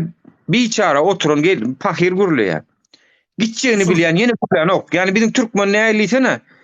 Men işim çözül ya gayret et sesini çıkarmay. Men işim men ki bitsin men Türkmen haşy. Men diye dinle men niye? Bir aktivistler men diyen o vatandaşlar. Men size aydayın. Bir şu aktivistler men diyen o. Siz hem şulara iyi çıkın gayret edin. Çıkı bilen yok mu? Ondan ha birazcık bağıt beres. Ne mi oluyor? Görölüyün ne mi oluyor? Durun Nuru. Gepim yartı aldı. Son jurnalistleri elttik. Jurnalistleri elten son biz hiç kim aytmaz deyip biz grada durduk. Grada durdu yetişmeyen geldik. Adamlar özleri interview veren. Halkın özü verdi interview'unu düşünüyorsunuz mi? Ondan başka Ahmet Rahmanov живой свидетели. Şu gün siz yine şu Merdan Mustakov diyenin ayrılması bir взятkanın azma susturul bastırıl olması biz o için kan döktük. Düşünüyorsunuz mi? Bizimkiler kan döktü. Bizi urdular. Bizi ezdiler. Düşünüyorsunuz mi? Indi men aytacak zadım da bu zat üçün yine de bizim arkamızda hatta efirlerde o aydilen töhmetlere edilen video montaj töhmetlerine durup bilmeyen bolsaňyzlar onda bratya mujiki o vatandaşlar benim öz yoluma prosto seyredecek görecek o bundan sonki bolacak zatları benim bir grada oturacak. Men goldayan sizi Nuru 150 gezek men seni goýan şu gepin. Tamam, Ben de ben de oturacağım. sana da söz vereli, Ahmet ağam sana da söz vereli. Ondan vatandaşlar efir yapacak, o da eğilecek. Gel, bugünkü efir gıyskaça duyduruş, bildiriş manida. Sizin dikkatinize yetirilýär. Nuri, Dursultan, Ahmet, bular näme üçin görünok diýip soraw berilenne bilin vatandaşlar, nämelik bildirýänimizi. Yani halkın içinde oturan, halkın içinde oturup götkülün üstünde oturan haramzadaların belli bir derecede şolar gollayanların az ekenine neticesi şu zatlar. Nimäni diýe ýa-da videony goýaýlar. Böyle. Salam mendetler. Ine seyredin de vatandaşlar, biz aktivistler olup näçe işler ettik. Şu halk üçin agladyk. Köp oğlanlar vuruldy. Köp oğlanlar da siz köp zady bilen zat içindäki bolan zatlary haýsy bizim maşgalamyzda o zat basyş edýärler. Näme diýerler? Niýeden o zat edýär? Bizim o zatlarymyzy, pasportlarymyzy elimizden alýarlar. Biz şu halk üçin görüşýäs. Ýöne gollaw ýok. Ine seredin şu wagt iň merki men soňky bolan o zatymyza derne gaçdyk. Dernekde de ine şu Nuri näçe aglady. Bir ýylyň o zatyny dolaşdy, zat etdi. Derne ýöreçek boldy. Halkdan gollaw garaşdy. Bir gelin zat edin diýip gelenler var, bir ek tuka adam sotaýdy var. Oňa görä de hökümet näme etdi? Garşysyna derne gaçdy. Garşysyna hökümet tarapyndan derne gaçdy. Hatda ki bizim dernegimiz yapılan soň o dernekden şu wagt ses çykýarmy? Ses çykmaýar. Olar awtobusu uratjak diýdiler, konsulluğa barjak diýdiler. Konsulluğa akidip berýär diýdiler, ine astanovkamyz bar diýdiler. Gelin şurada muğda akidýäs, muğda getirýär. Video paýlaşan boldy. Dernek yapıldy bizim dernegimiz. O dernek ýok indi. O dernegimiz sesem çykmaýar, videosam ýok, adam ýok. Gaýtam ýerine şunu ýaly adamlar köpörli. Seredin. Şu şehir yolu yokluğu yönetim geliydi. Siz yibanı tutmaksız. Gidip bayınız kendi daşarı yurtta Türkiye devletine gelip Türkmenistan'ı urs olacak olup Türkmenistan'ı urs olacak olup Türkiye'de maskara olup börsüz. Erkek olsanız var mı Türkmenistan nedin qoğunga kalmagalım ursunga deyim. Özüne var Türkmenistan özüne var. Prezidenti aydın patladı. Näme aýtjak goýjak bolsa. Gidip Türkiýede gaýdyňyz keň bütüňiz atsaňyz o. O taýda da adamlar goýup bu şahar Türkmenistan uruş bolajak bolýar. Niýe daşary ýurda gidip gaýdyňyz keň? Kelýäňiz düdük däl o siziň o. Kelýäňiz orkalyň o diýdi o. Sana adam o daşary haýsy döwlet hem gazak öz demesinde o kalma gazarlar Russiýa gidip etdiler mi? Öz ýurdu. Haýsy döwlet näme detdilermi? Seret. Ödüm sen ahally. Men marly. Men ahally. Ine seredin şu adamlar tire paraçylyk edýär. Tire paraçylyk bilen hem aýra tirem aktivistlere garşy. Naçy şu aktivistler şu tire paraçylyk etmän, gollaw eden birleşin diýen zatlara bara. Ine şu hem aktivistlere hüjüm edýär, hem de tire paraçylyk edýär. Çerjewleri öldürmeli ya. Zaten ine şu haramzada. Ine şunlarlık adamlarım köpeler. Ertesi unmara. Yadır aktivistler gider bolya. Ine bizim o da çıkış ediyat. Yollar bizim sebebini köp kişi yazıyor. Ine şurada aşağını. Hani göreli bizim gideli. Yolları açılar mı ka? Biz gidiyat. Hani göreli yollar açılar mı? Ya da pasportlarınızı uzatıp başla. Ya da teyze pasport verirler mi size? Ya da o zattaki konsullukta şonlarlık merdan mustakaf fiyalakları yere köpeler mi ya da onları ağzalar mı? Görüşün indi. Halk bolup bari indi özünüz görüşün. Menem çınım diysem Nuri ya dedim menem şu neyacı düşün. 2 yıl var ya yöne düşünürdük gidip bariyat var ya. 2 yıl yöne şu halka ne şeydip hem mezat eyen belli. Şu diktaturu bağdığını belli. Korrupsiya bağdığını belli. Näçe $1000 bolup yurtdan çıkmalı. Ertesi gün seredin vatandaşlar, aktivistler hisseler var ya. $3000, $2000 da $10.000 verip çıkarsanız yurdun içinde. $10.000. girecek bozan şon çalarlar. Böyle biz önünüzde durmalı. Biz size böğüt bolyan olsa biz gideyli. Hani göreyli ondan düzelýärmi yurt biz giden son. Şonu açacaktım. Ahmet senden söz.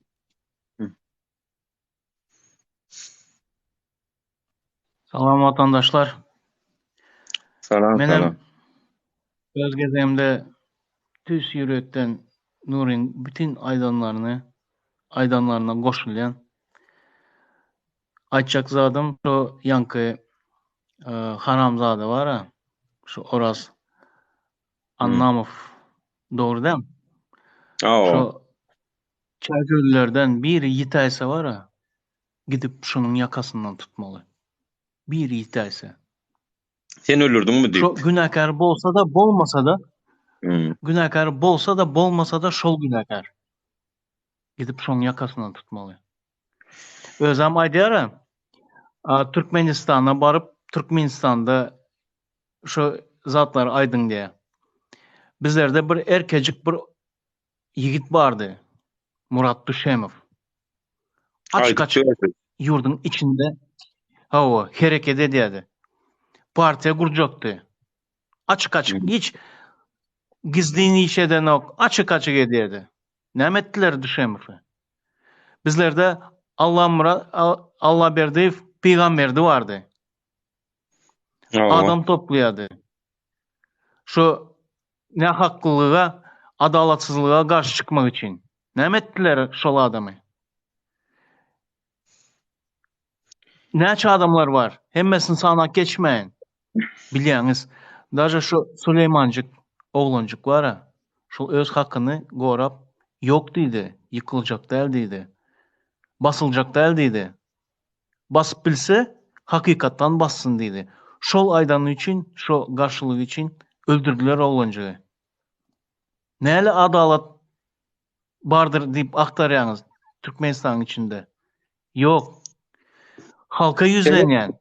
Düşen prosesini şu ayda 2 sekund men şu kakras yeri gelene bir tesini dinletecek vatandaşlar. Men Murat Düşen filan goşut tan öňler ýüzüm ýapypka goşut tan bolup çykyş edem soň ol meni köklenç goşut dip birilýärdi. Çünkü men ekranyň arkasynda goşut tan bolup çykyş edýärdim. Efirlere öň gatnaşýakam. Teredin. Aleyküm salam. Gumgust. Sağ jolu ýaladana brat. Azar berýär, azar neýle görsenler internetime öçürüp berýärler. Başka nemesi yok. Ona şumat gidip şon ýerden gidişime şumat kep turşun. Karayanık kara kuyuk bolup. Başka entegrasiýa sesler çykan ok. Men soradym, azar berýärlermi saňa? Näýelik diýip. Häzir internetim ýapýarlar diýdi. Ondan soň Merdana sen olsun. Goşsan tuğrunu sen var amala deyse otur adamlara yok ma ya kitap okutacak olam. Men diktatörlükden demokrasiýe diýip bir kitabyň PDF formatyny okladym oňa. Şunu açda gördüydüm, şunu bir diýdim halkymyz okusa birazcık aň düşünjede ösmezmi ýotaýdy diýdim, onu şoňa beren jogaby şu. Başta bu iň ormanda konstitusiýany okutýany urada 36 sahypatany var çaldy o. Ulla kan nemet kısasi kimin yazan kitabı? O diktatörlük demokrasiýy nemede ama kimde şu amerikanski pisatelь. Bada diyor benim. Цветная революциялар урнаманы урада нема болмал, şoňky bolmaly diýip oturunyň. Kısasi hanny stolmy gelen o enterem. Indi ol stol ýanymam nämeden çykdy? Bir derne açallyydym Aşgabatda. Ol siýasy partiýa açallyda. Siýasy partiýany sraz ruhsat bermejegini menem çaklaýan. Bir jemgyýetçilik guram açaly belki şoňa ruhsat bererler diýip aýtdym da. Oňa bul, ina şonu diýär. Bu gidýär Adalet Ministrliginden sonra ya. Normal işler o internet var. VPN'lerin yine bağırını yaptılar mı kanyan? Kadına mümkün yaptılar mı? Option senin de galasa olur mu maç bile mi? Gönü diyecekler mi? O şu Gina Sharp'ın yazan kitabı. Diktatörlük demokrasiýa diýipler. Olar ýaly kitabı berik uğraşana var, kynrak olaýmasa. Çytma rewolýusiýalar bolanda da şu kitabı köplen çolan ýadylar da. Onun ekstremizme çağırýandy problemi ýüklenämesin üstüne ýeňnäpli adamlar oňarlykda dokarlar. Adamların gorkçuğunu, adamdan gorkok hareket edýänden bilýär. Şonu da şol olan batyr hareket etdi. Şu men ýanymda durmazlar diýdi. Biz şoňa aýtdyk bir adajyk bir goşorak nemedäý bolmasa diýdik golün bey ýaşa iş ýok, bu ýaşa işdäler diýdi ýani. Bu ýaşa işdäler beýdip diýdi ýöne. O ýok, bu badagan, şu gadagan, bu gadagan boludur da hemme datdy internetine çende gastalar bu. Ha. Soradım ýa, jemgyýetçilik demesini gurnak bolýa. Ruhsat berilýär. Yani şu uğruna düşecek adam tapman kıyınlığa kolaymasa da var. Bilema o kene Türkiye'de aslının bir bölüğü deyip açsan ruhsat verilmegi mümkünrek. Öyle kısacılığını ben ona koşul bilecek karşı. Ben ona koşulsam cemiyetçilik hareketine koşulsam onu ben nemeyem hep vermeli olyanlar. Tak što uğra dörst olunuz. Seret öz nemeyem hep vermeli yani. Türkmenistan'ın içinde siyasi parça bunun gurmukta arzuğu. Ervet atmış ol. Näme üçin Türkiýede bar näçe siyasi parça? Beýlik döwlet emmesinde var. Buňa şoňa berdirmän bassalar. Ýa-ni haramzada ýaşular da inha jogaby. Bu siyasi parça gurjak bolup kanun esasında, konstitusiýa esasında etjek bolup ýören adyn etdirmediler. Barda gitdi erkek bolup. Ýurdun içinde de eders. Ýurdun daşynda massany arkamızda görsek. Ýöne massa nirde? Ediz halkymyz size soruýas, massa nirde? Bizi edin poklaryny edip, zaňan zatlaryny zaňap, dökön zatlaryny döküp otyrlar. Halkam onam dinläp otyr, munam dinläp otyr, orta ýolly bir netijede çykaran ok, bir karara da gelen oklar. Ha ödejesini, öz bajatyny ýetse men seni tapýan, men seni näme etýän? Ha onu biz sizin hakkınız gözle oturmalymy? Çünkü ýetdiňe sen saňa ýok söyler sen herekete geçýän ekeniň. A biz sizin hem hakklarınız gözle oturýarys. Onu bize söýokdukları, saňa da söýokdukları däp bolýarmy? Golly ýasa diýýäňiz. Eger dur sultana bir zat diýen bolsa, aktivistleriň ejesini tekeýinýän bolsa sizin käde değişli vatandaşlar. Çünkü sizin hem hakkınız bizi gözle oturýar. Diýme onu sizin hemmeňize ýetirip oturýar. We şonu halkyň içinde oturup edip oturýarlar. Çöpdü, öz maşgalasy pytrak gitdi o, hele taşlak gitdi. Ýa-ni ýakyna men nidi Türkmenistana gidip geldim diýip ýalan sözledi. Uliyle siz şular adamlar var, biz deň bol bilemdik vatandaşlar. Bizi şu derece peselmeye mecbur etme. Bir tağam giyrem yok, cevabam berem yok. Ýöne sizin belli bir derecede karar almaňyz gerek. Bir zatlar, sizin bir zatlar etmeňiz gerek. Golluw. Şoň üçin biziň aýdan sözlemimiziň täsiri ýok boljak bolsa, biz geri planda durup göreli. Goýdyma halkam teresinde ýagdaýyna nähilek bolýandy bize müýüşüp göreliň. Belkem şonda dogry bolýandyr. Belkem şonda dogry bolýandyr. Üstadım, Ahmet'in sözünü böldüm da. üstadım men goşuýyn. Ne söýledin ne vatandaşlar? Bolýar da. Ahmet sen gürlesin. Sözüňi böldüm da. Ahmet bolýar aýt bendetde. Vatandaşlar ne köp kişi var yani biz gollayanlar var, zatlar var. Görýän men efirler, kommentariýany zadyn. Ýöne şu gollaýanlar ayalar, erkek kişiler var, eýleki efirlere girýärler. Olaň bilen arkaň gürleşip otyrlar, şu takym radyň efirine girýärler, o bakky maşynyň efirine girýärler, Türkiýanyň efirine girýärler. Olaň bilen gürleşip Zalinaň efirine girýär. Gollaýan aňarda da şu taýda otyrlar. Ne oza dedi? Men pikir etdim, bular bizi gollaýarlar, nämişler ol efirde. Ay bolýar bir 5 minut dinläp bar, şu taýda jaly ýazyp efirler ýaparlar. Ýok. Sonra çelle otyrlar, şolar ýapýan niselere çelle otyrlar şolar. Bolýan oturuň, dinläň onu her tarapdan. Dilin Zalina bilen boluň. Makky Türkiýene bolu, ertesi uniýony Zalina. Eýleki maksat Türkiýene jüjü diýeni bar, eýlekilere mara. Şunlarla şu merdan, ýa-ni bir ýerde merdan Mustafa şunu ýerden konsulluğa bardym, bol aýrypdyrlar diýip. Habar geldi, bir ýazdy şu taýda aşakdy. Şol eder bolsa, şolar etmeýär şu zatlary. Aktivistler eder şu taýda baryp öz Atamurat Saparov öz maňlaýyna urulup zat edip bara. şol ayrıdır ya şonlarlyk adamlar işler. Oğlum sizin bakbidinle vatandaşlar. Sizin bakbidin için şolar şu taýda kan dökülüp otyr wara. Haty berenler şu kanly haty berýärler wara. Vendetta 1 minut sözüň bölýän. Ertirden akşama çenli kim gıygırdı? Serdar Berdimuhammedow, Gurbanguly Berdimuhammedow, Milli Howpsuzlyk işgärleri. Näme diýär siziň Merdan Mustakypyňyz o taýda adamdan agzyny burnunu döwüp o taýda entägem işläp otyr diýip. Kim gıygırdy? Kim şol edilen işlere eline plakat alıp jany bilen riska wada edip 5-6 gün garaşyp 2000-3000 kilometr yol çök geldi. Kim 20 günden bäri ýatyp? Kim kimin üçin alady diýär? Aliço benim şonni otyr. Inni wara şulary wara inni şu halk inni teretdi. Özüm teredi de bir men şu pikirimçe wara Türkmen halky ýaman o da Sina uçu halk bara özüňiz gowadyp Sina. Inni şu bizi şonu kömek edýär bir halkyň bir zadyna baryp ýa-da şunlalyk döwlet baýhanyň efirine barýaňyz ýa-da o bilemek şu Kaka Murat Hydyrowyň efirine barýaňyz, Makmaşeýniň efirine barýaňyz, Zalinaň efirine barýaňyz. Türkiýe'nin efirine wala şolar size kömek etjek bolsalar ondan bolýa. Şolar kömek edibersinler. Seret Vendetta men şu taýdan gaýdanymda näme diýip gaýtdym? Men Dur Sultanyň eliniň gögörmesini, Atamrad aganyň maňlaýynyň ýarylmasyny ýerde goýmaýan, seni alıp urýançam şu Polşadan gitmeýän, ýani elimden plakaty düşürmeýän diýip söz berdim. Sözümüz hem tuttuk biz yine Nurmuhammed Ağan Naif yine bar arka planlarda da sağ olsun senin goldoğun var. Düşündün? Yani biz etçek diyen zadımız ediyaz. Biz hiç kimi eline pistolye dalıp birini ur diyemiz yok. Levaplar gidip marlıları öldürsün diyemiz yok biz. Yine o hükümeti oldayan adamlar aydiya.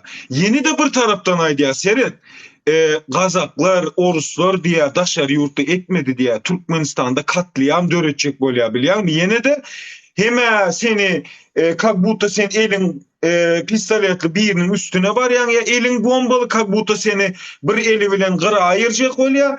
Yine de bir eli bilen san biline bomba bağlap Türkmenistan'a varıp gana bulan diye bilýänmi? Ine Serhat vatandaşlar ine şu taýda efirde ana Aliço Çerjewli, ine de Nur Muhammed, ola marly. Ine bizim aktivistlerimiz agzy bir şonlarlyk haramzadalar, kömelekler wara. Siz şolary diýmeli birinji oçur wara. Bir şu taýak barmalar şolaryň efirine diýip. Siz baryp şolaryň efirine şolary ozat etmeli, agzyny ýumdurmaly. Biz barmalar, biz barsak başgaça. Ay bular ine bizim oda halk baryp şolaryň efirine barmaly aktivistlerde. Köp kişi şu wat ýazýarlar, ay bende gitti, zat bolma. Siz köp zat men nämeden mi siz bileňrak? Köp zatları bileňrak men nämeden mi prosta oturypdyňlar. Ýöne görelinni. Siz özüňiz edip bilýärmi edin onda. Bilen aklar ağam, yani hakikattan bilen aklar özleri derneň açylmagyna da hatda köp berdi ağamyň rolu, kömegi, gollugy, ruh taýdanam. Hemme tarapdanam şu da hatta bir da daýdyn wagt geleni hemme de adam bilersiňiz ýerine oturur ýöne biz häzir hökümet namart hökümeti orada da aýdyp bilemdik. Eden kömeklemizem, ýagşylyklarymyzam aýdyp bilemdik. Aýtmagam däl niýetimiz olam däl. Tagam aýtmak üçin edilen okpazatlar. Ýöne ziýan ýok. Bolýa. Siz şolar bilen dowam edýäňiz. Göreli bizem ortodoks inniýat näme diýär? Hani ýanky aktivistler sebäpli ortodoks şolar ýazatlar bolýan bolsa şolar ýoklugyny nähili bolýar. Hani göreli hani yeni sinav berýär, yeni hökümet sinav berýär, yeni halk görýär. Ha şondan soň çykyp diýersiňizmi siz? Ey haramzada, aktivistler han ýoga meýdanda, han näme üçin düzelenok diýýäňizmi şonu? Şonu da diýýäňizmi ýa şonu da seredip oturýaňyzmy? Ýa-da belli bir derejede gollaýan bolsaňyz, hakykatdan hem gollaýanyňyzy görkezýäňizmi? Ýa-da näme garaşýaňyzmy? Näme şol fantastik dörtlü var ha bilýänmi kino? Fantastik dörtlü mi, yedili mi? Fantastik altılı mı? Biri Arzin, biri uçya, biri halkla, biri yeni bir zat. Şon ýalyk näme garaşýaňyzmy? Onu garaşy bereli ne tip bolsa yeni videolardan çykarş olaram. Bolýa? Yani şu aktivistlerde yok gönü şu talant men siz aýdyn. Ýanky ýalyk Arzin bolup süýnmek, kanat kakıp uçmak. Yok, düşünýäňiz, tak što bizim ümitlanyp oturansyňyz, aktivistler bir zatlar eder diýip. Tamam, biz bir zatlary ütgö dörtüp biz esasy kelläňizi ütgötmeňizi isledik. Efirleň manyse şolly. Siziň öz içiňizdäki kelläňizi ütgödüň. Ütgödüň dokmy? Onu diýmek bir zatlar ütgän ok. İlk özüň ütgötmeli, soň daş töwerüňdäkiler ütgötmeli, ondan soň bir zatlar bolýar. Çünki bir çüküre tükürmek üçin bir pikirde bolmaly sen. Bir pikirde bolup bilmeseň, şu ýük hiç ýerem gozwan ok watandaşlar, gozwanan ok. Ýöne şonda da hem eklenjime edip, hem daşymdan namşuly iş edip, birden wagtymyzy, nerwimizi, gijeler daňa çenli gürleşip, geçiren günnämizi, şunu getiren günü inha birden işler edipdir. Şonda da. İňwerkisi aeroportdaky Türk habarçylaryň barmagyna da şu aktivistlerimiz sebäp boldy. Siz şonu bileňiz. Düşünýäňiz? Şu zatlar siz azakende bilmeýän bolsaňyz bilin. Şulan saýasynda habarlara çykdy, şulan saýasynda da Türkmenistan hökümeti birden reisleri ýola goýdy. Düşünýäňiz? Salam aleykum vatandaşlar. Salam ana. Jet Ahmet Hoş aka. geldiniz Hemen salam.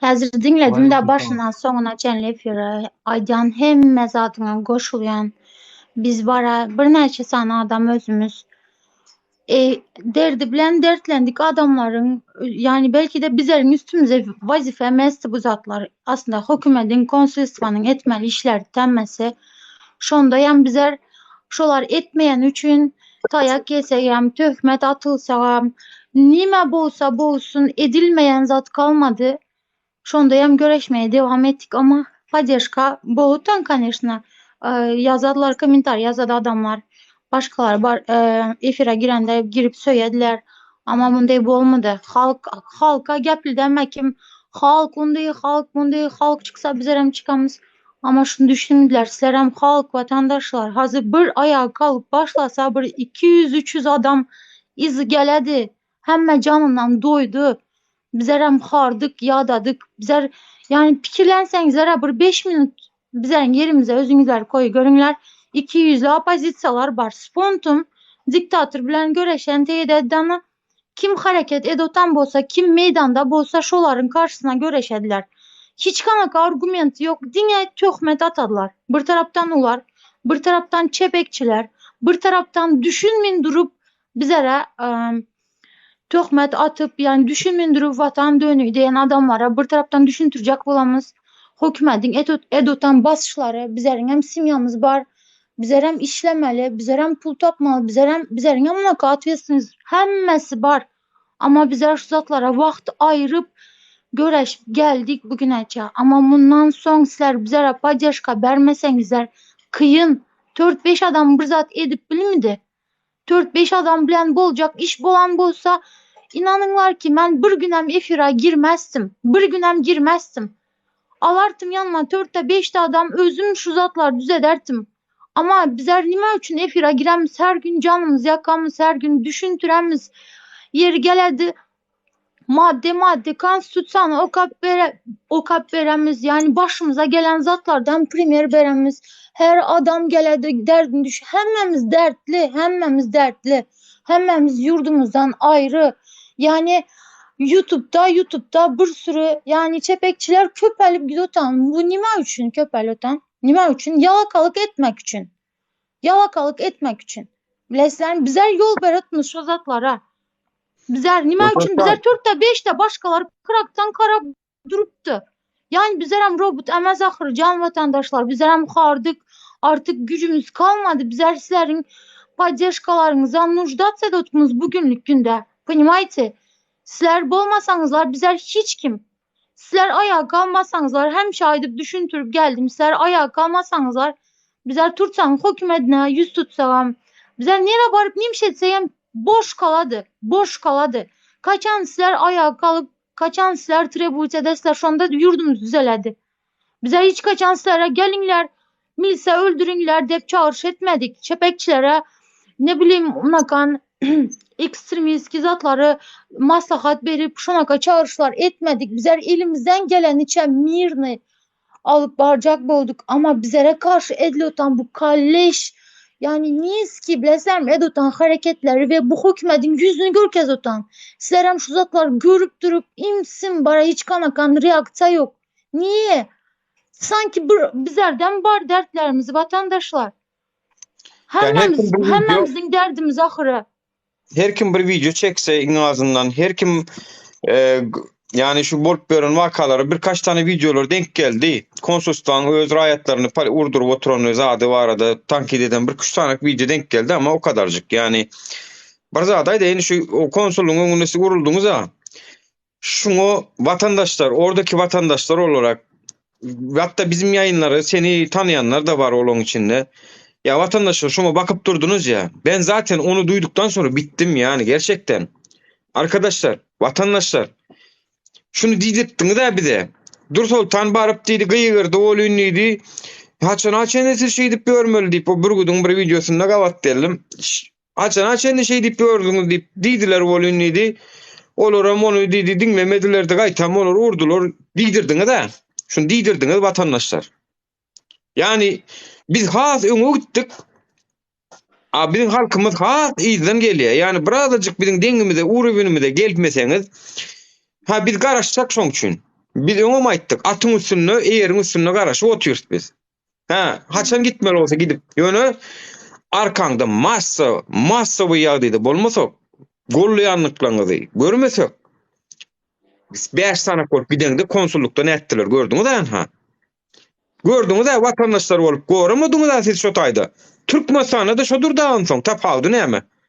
Bular näme üçin isleýär? Bar git ýurdun detdi. Ýurdu baran wadyňda da tagym halk seni gollamaz. Häzir aň düşünjedi oýunuşmaka etseň adamlar seň ýanynda durmasa Murat Düşenfiýal türmede oturýan. Diýmek, bularň maksady şol barın gidin şu taýda dedin diýip hökümetiň içindäki diktatura rejimi gönümel gollap edýän adamlar. Seniň hem kösenjiňi ortak şolar, şärik şolar. Bağışla. Gumayl öz adyny yazıp birzat.com goýupdyr seret. Yollar açılan bilen yurtta problema bitmeye. Prosto yurdun barada gızıklan, yurdun bara 200 näçe yurdun arasında 100 näçenci yerde kaldı. Dini azatlık yok. Gayret edip bana ruhsat verseniz ben aydayın. Dini azatlık yok. Söz azatlığı yok. Adalet yok. Denglik yok. Konstitusiya yören yok. Korrupsiya hemme zatta. Yol açılan bilen bu problemaları gutarmaya. Düşünýän mi? Yolları açın diýmemizin sebebi yollar açık durmalı. Samsyk yollar açık dursa sen hem şondan peýdalanýan. Sen garyndaşlaryňdan peýdalanýan. Bu bolmaly zat bütün yurtlarda yollar açık. Sen bunun soňunyň nereye gitjegini düşüneň okma. Dursultan boş ver ya. Aman Dursultan boş ver. Aman artık kim näle düşünýän bolsa düşünsün. Tamam yol açık bolmasa gowy şo. Yol yapıp bolsa gowulýan bolsa gowy diýde geziber. Biz zaten artık anlata yorulduk. Biz dünyadadık insanlar. Ben şu başka da diyecek bilen var ya. Men şoň 4-5 tane komentar ýazdy. Dursultan oňa jogap berme. 4-5 ine seredin şu taýda ine prostoy primer. 4-5 tane şu komentar ýazdy. Ukraina bolmaly, Türkmenistan bilen gördüň hemme şu vatandaşlar okawatir. Ine ser 150 adam var, şu 150 adam birim şoňa garşy bir adam ýazmady. Birim yazmadı şu taýda var. Diňe men yazdım şu taýda. Spesialny de blogu etmedim. Göreýän şu vatandaşlar şoňa o zat ýazýarlarmy şoňa garşysyna bir ine prostoy primer Nuri. Şu taýda oturan 150 adam gollaýan ýan mara. Birim şoň garşysyna hiç zat ýazyp bilmedi. Ondan meýdanyna kim o zat etsin o? Yine de men yazdım Ukraina bilen Afganistany primer verdi. Dünyada başka yurt tutardım 180 yaş devletin içinden 2 yurdu tapıyan deydiniz.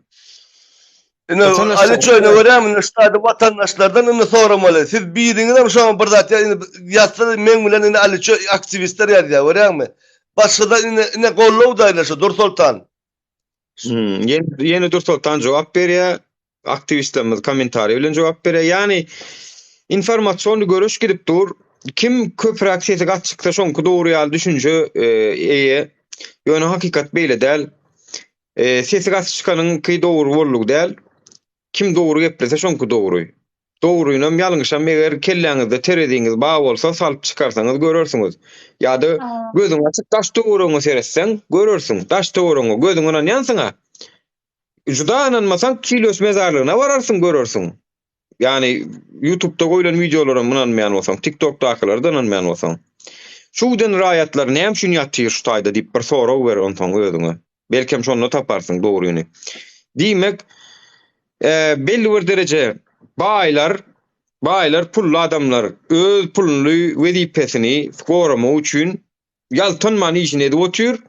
Ýöne biziň ýalta bağışlan bolýan ýalta ýa-da gorkok, ýa-da çekinjeň, ýa-da başga mümkin sebäpleri bilen efirde çykman, dinlemen, ay olur boşlay diýip lak-luk edip oturan başga efirlerde, başga boş gurulmalar dinleyenlerini görýän bolgusyz efirlerde de var 300 adam, yani oturup dinleýärler.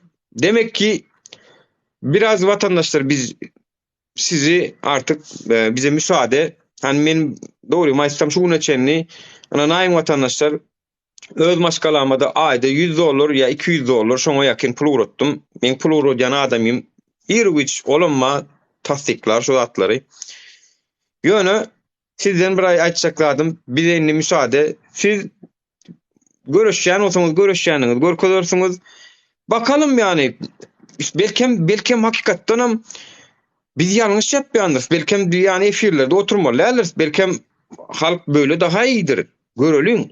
Kim haklı, kim haksız. Biz ekranlardan gidince göreceğiz. Bu da yani şunu demeyin. Yani bu näme üçin bular aktivistler görünen diýse, başga dinläp görenlerin ma bolsa, eşitmedikleri ýetir aýtyn eşitenlere. Näme eşitenler eşitmedikleri ýetirsin. Düşündiňiz? Şoň üçin bizden ýatam görmäň ýa-da öýke kinelen bolmaň oň üçin. Çünkü biz zaten ýeterli derecede zähmet görkezdik, çekdik.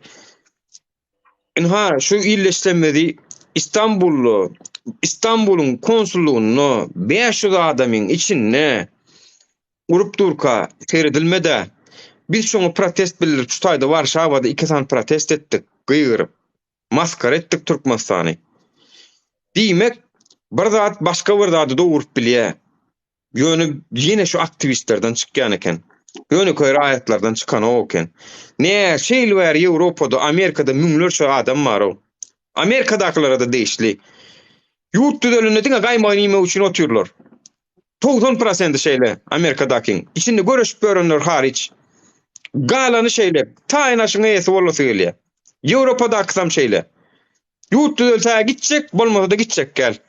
Bar bileni biteni pul gazansam bolýar. Pul näme o? Pul näme? Pul gazanyň näme? 5 ýyl, 6 ýyl, 10 ýyl maşgalan görürsen. 1 minut. Ine Ukraina bilen deňejek bolýaňyz adamlar savaşda TikTok açyp canlı ýaýyn edip otyr. Sen imoda jan et bilmeýäň o. Ine Ukraina şol ine saldat uruşda nemäň içinde palatkaň içinde yatan ýerinde gürleşipdi. Ya. Uruş gidip duran ýerde. Bu pes etmek değil vatandaşlar. Bu pes etmek değil. Yağı izaga etmek değil. Biz sizden gol daha garaşyaz. Düşününüz. Bile göreşmesek bizim yağdadık, bizim robot değil, bizim adam, bizim hem maşkalamız var, bizim hem Türkmenistan'da çağımız var, doğanlarımız var, en atamız var. Sizden hiç iltapavdumuz yok. Sizin o aydiyan zatlarınız bizde de var. Bizden yerden çıkmadık. Bile göreşel diýjek bolýasy. Dogry aýdýaň. Ya yok aktivistleriň näme? Doğan garnaşlar yok. Yani hiç hamana bu problemalar bize değişti däýäli. Biz etten süňkden däýäli bize birazcık garaşlary. Yok o vatandaşlar bizim sizin kal problemalarymız var. Üstesine de bize tökmede de otururlar. Biz sizden beter mertebemiz aladı dem soň çykdyk. Sizden hem beter aladı etýäs şonu. Ýöne şu mertebemiz var, mene bağışlan bolun efirde oturup kakoy towur dili sünksiz dille sünk yok da näme geplese geplä oturan oňurgosyz mertebesiz adamlaryň sakkyjam bolasym gelen ok bagyşlaň bolan. Eger siz belli bir derejede siz hem öz ýolunňyzy, öz nemäňizi almasaňyz, pozisiýaňyzy almajak bolsaňyz, iki tarapam diňläp, o taýklarym agam jan nipşolar ýalyp durmuş gürüňler etjek bolsaňyz, onu bagyşlaň bolan. Men öz karieram, man biziň aktivistlerimizin öz karierasy var, öz durmuşy var, etmeli işleri var, belli maksatlary var. Üniversitede de girip bilýärler, okuryk jaýlaryna girip akademik işlere de başvurup gidip bilýärler. Diýmek, birazajyk gollog sizden geliş gaty nägile biz. Mena gyýtgaça şol. Gelişi siziň gollog berişiňiz gaty nägile, dogry maýdaýyn. Hemmämiz hem nägile, aktivistler hem nägile. Diýmek, ertir kun ýene bir aktivisti konsullukda urup dursalar seredip durjak ekeniňiz zanny köpüňiz. Yani ýöne biz uruşmak niýeti bilen barmadyk. Uruşmak niýeti bilen barsak başga hirragam bir jogap berýärler ýöne. Oňun wagty geler. Ýöne biz şu wada çendi kanun ýolundan çykman hereket etjek bolýar. Ýanky videolar gördüňiz. Çärjegler öldürmeli, näme etmeli diýilen video çekdi. Şoň wara maşgalasyna basyş edildimi? Hani Türkmenistan gayret et. Size bir zat düşündürecek şu yerde. Hazır burgut video yasada vatandaşlar. Yine men vara gizmaşkala bolsam daşarda men tanayanlar bilýändir. Ýeke özüm gezýän. Düýün men bir Türkmen Fiç Howsa bardım. İnanmarsınız vatandaşlar gelen giden salam berip gidýär. Hudaý bary yüzünde takoy ulypka adamlaryň geçen motorçu durup park edip gelip salam berip bara bir takoy näme berýär-de motivasiýa berýär, sag bolsun aýdýar. Biz vatandaşlarymyzdan onuň ýazatlar göremiz ok. Vatandaşlarymyzdan tayak iýip ýa erbet söz işidemiz ok. Onu bize eden konsulstwada hazır ýazyp oturlar. Merdan konsulstwadan aýryldım diýip. Merdan eden zatlaryny Anaýew ortağa çıkardı. Biz baranda bize eden zatlar bar. Merdan prosto kaçtı eğer doğru bolsa. Kaçsa hem artık bilmiyorum nasıl olur. Ertem advokat bilen habarlaşaman. Bu işin yani sonu yoktu. Zaten Merdan'dan başka hem şu yerde kim bar bolsa hem tapmalı boladılar. Yani konsulstva bu işte sorumluluk almalı boladı. Suda çekilediler polibomu artık nereden tapadılar, nimşe dediler. Ama giden bolsa gün bolsun haramdan dören, haram dölden dören pidaras. Başlarsınız da bakarım gelir, defolup gitsin haramın çağası. Hem zat şonun ayağının tekinden çıkıp otur. Hemmesi çepekçiler hem şondan çıkıp otur. Maksat Türkiye'ye şu sebeple adamları aldap, iPhone alıp, kvartiranı imat edip gezip yor. Tamam mı? Ondan sonra pelvanam, adamların pasportları hemmesi şonun ayağının tekinden çıktı. Türkmenistan hükümeti eğer adaletli hükümet bolan bolsa alıp cenayete çekerdi. Şunca korrupsiya etdi göz göre göre. Bilmeyen Türkmen yok mu onu? Göz göre göre korrupsiya etdi. Cenayetçu, garakçu, razboyniku. Tamam mı? Korrupsiyoneru. Adaletin yokluğu şördeyen belli. Başka adım var, ondan çıkacak. Vatandaşlar bir bağışlan diyen rahatlarıma bir açık katırak kullanmalı mümkün. Yani men diyecek bolýanym bizin soň duramzak. Yani şu TikTok'tan zaten men pikirimçe doğru diýär çıkmaly gitmeli. Kim ola golluw sorayan bolsa, zat edýän bolsa sonrasynlar aynı o zatlardan yani öz işimizi etmeli, işimizi biz in soň dowam edýäs. Onu siz hiç kim pikireme etmeyen biz durur deyip zat edip bana. Yani şu zaten birazcık haçan şu zaten efirlerde, zatlarda bir de golluw olsa var ya görsek biz hukman yine de iyizimizde dolanır. Yani eylek etmeli işlerimiz, aramızda etmeli işlerimiz var. Edersem, yörersem onu köp adam yine o zat. Biz durma yoktur biz. Şunu gönay değil mi size hemmede. Ve o çıktığı değerler o biz var ya. Yani prosto yine direlişemeli şu an efirler, zatları şu eylekler bilen o zat etmeyen bozun şoları karşı çıkmayan bolsaňyz onu özüňiz bilen vatandaşlar. Bolýar men çıktım. Şurada bir zada oldu. Nuri. Ayda Halkımıza yüzlenecek olan. Seredin, şu wagtlara bizlerin suwumuzy zäherleýän bir maşgala var, bir tohum. Şu meselem bizden içen suwumuzun çeşmesine bir ulu bir tıslarını mazutlu, zekerli bir tıslarını düşüyor. Şu bizden suwumuzu zekerlep duruyor. Bizden halk var ya şunu temizleyecek gole, kaynadı içecek gole, yine de şu suyu içecek. Aktivistler olsa gidip şu tıslarından ayırıp arası su gelir yal edecek gole. Yine 5-6 kişi başaran ok şunu. Şunu 100-200 kişi etmeli. 1000 kişi etmeli. Yine bizden halkımız var ya şu esas meseleni çözmeyecek bolup şu zekerlenen suyu temizlep içecek öyle. Bolanok. Vatandaşlar bolanok. Şu esas zekerleyen meseleni ayırmasak temiz suam yok, havadam yok bizlere. Bizlerin mogolimlarımız, bizlerin buhalterlarımız gelip berde tuvalet yiyip gören olsa in gıyın işlerde işlep öz sağlığını köpüklere satıp veren olsa bizlerin hükümetin başında duran adamlara şuna namus etmeyen olsa bolanok. Bolmayan mı yani vatandaşlar? Bolmayan. Bizler 5-6 kişi bolup değil de bir normal bir adamlar toplanıp şu işi etmesek bolmayan vatandaşlar. Doğru canım. Bana bir ayal soradı. Ya azıcık vaktim geçti de şu bir ayal bir soru veripti. Ben bir neçe kez aytdım şunu. Hani Türkmenlerin deydi güçlü bir tarihi var, kahramanlar var, söveşçi bir halk deyip aytıp berýärler bizlere. Şonyan bir tarihimiz var. Hatta yurdumuzda şoların heykelleri dur. Nerede Türkmenlerin gandaky o söveşçi? Nerede?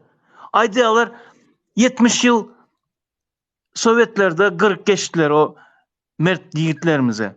Bizler hem şu Sovyetlerden çıktık ha. Bizlerin hem kakalarımız, ecelerimiz şu Sovyetlerde ul oldu.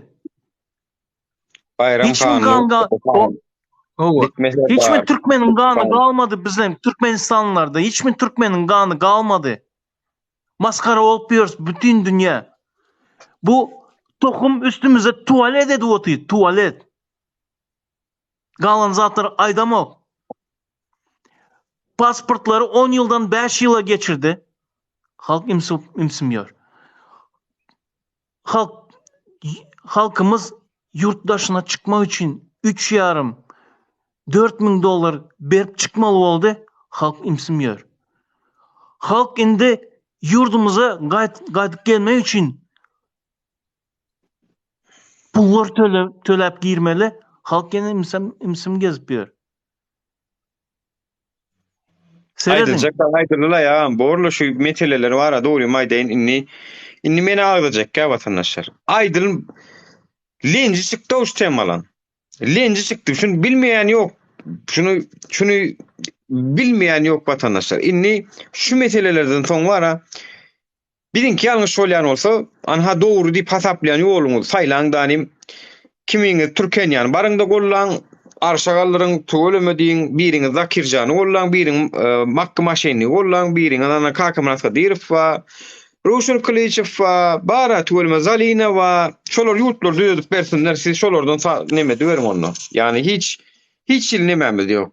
Rastak bulara cevabım vermeyen olsanız buları halkın içinde çıkma diyalak edip bilmeyen olsa onu vatandaşlar bulur kömölök gal köpölsünler ondan görelim günümüzde. Biz yine de şu adam biz in kıyın momentde yine de çıkmalı momentde gelenle onu fikir etmeyin. Biz her vatanmadır. Yöne biz karadan teredi ve moral ne mol yani. Söyledi ve moral. İki söz aydayın Nuri. İki söz aydayın toparlayın benim çıkan. Seyredin vatandaşlar bir zat aytacak. Şu dereceye nämçin geldik? Halk imsim oturanı için. Ne metseler ettiler, halk imsim oturdu. Düşündüler ki ne metsemem halktan ses çıkmaya islenin ettiler. şu dereceye getirdiler. Yeni şeyler oldu. Aktivistler çıkıp gürlep başladı, çekinmeni başladılar. O Türkmenistan'daki var ya, o aydım aytmanı koydu. O pantavat etmeni koydu. Şu aktivistler gürlep başlansan. Indi bir pikir edip görün.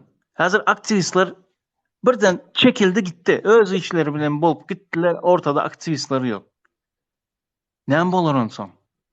Bir taraftan halkını ezip yören hükümet, bir taraftan hemme zat çekip yören, ezilip yören halk.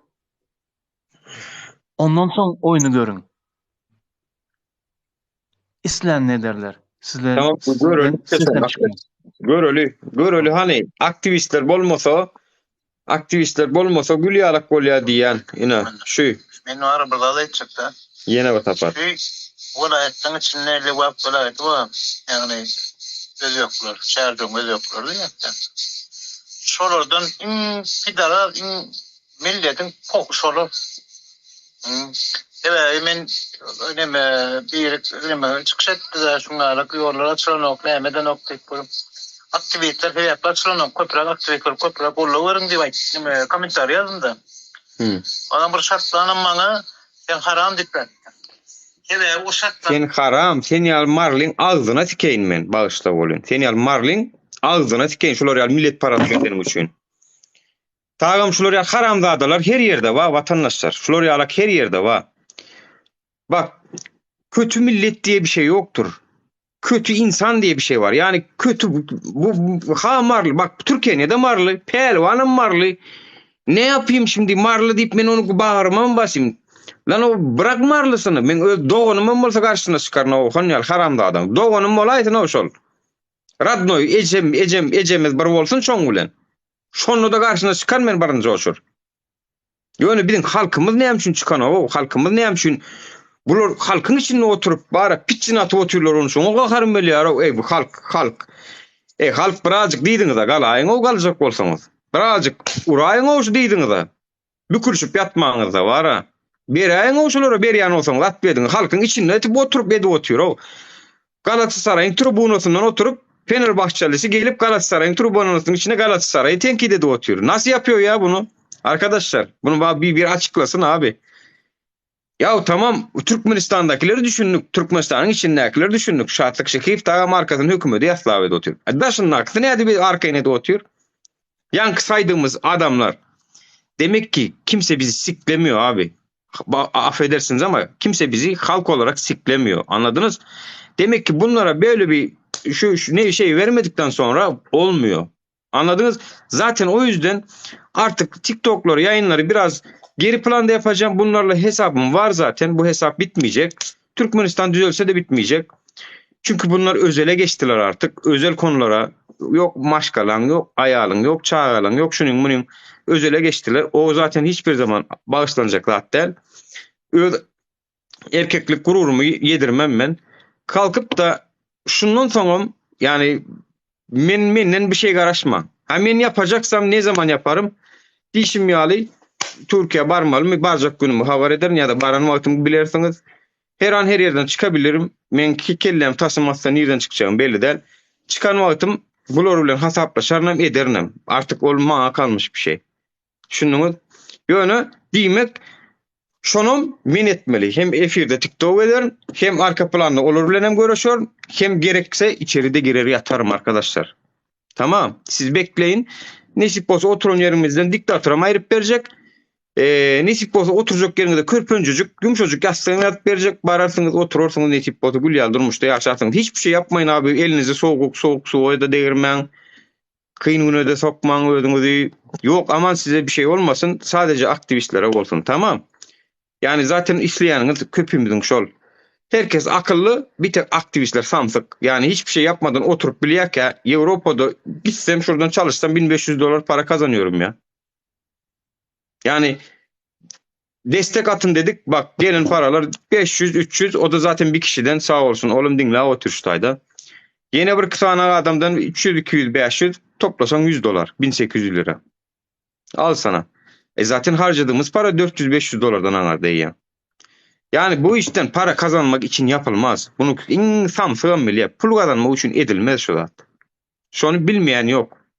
Şoň üçin bu saatdan soň desteğinizi atmaň, sakın destek atmaň. Bu saatten sonra destek kabul etmiyorum arkadaşlar çünkü çalışmaya başlayacağım, çalışacağım. TikTok'lara da bilmiyorum girer miyim, ne zaman gireriz, ne zaman yaparız hiç bilmiyorum. Elimde öydüm yok. Çünkü gerçekten artık biraz çalışacağım. Hesabım geldiği gün önemli, acil bir şey olduğu zaman çıkarım. O ayrı. Ama artık öyle eskisi gibi yayınlar, şunlar bunlar baş başayız arkadaşlar. Yani anlayacağın her kim öz gününün çaresini bakmaya devam, eskisi gibi. Birleşelim, birleşelim, söyünüşelim dedik. Biz Erveda'dan bir düşman olsak biz tamam biz kenara çekilelim. Bunlardan bekleyin o zaman. Şu an efirlerde oturup bizi aktivistleri hükümetin nünsan yanlışı vaka ağzaman din aktivistlerin yanlışın ağza oturanlardan sonra inni. Näme derdiniz var olsa? Başka näme probleminiz var olsa? Şolur aydın.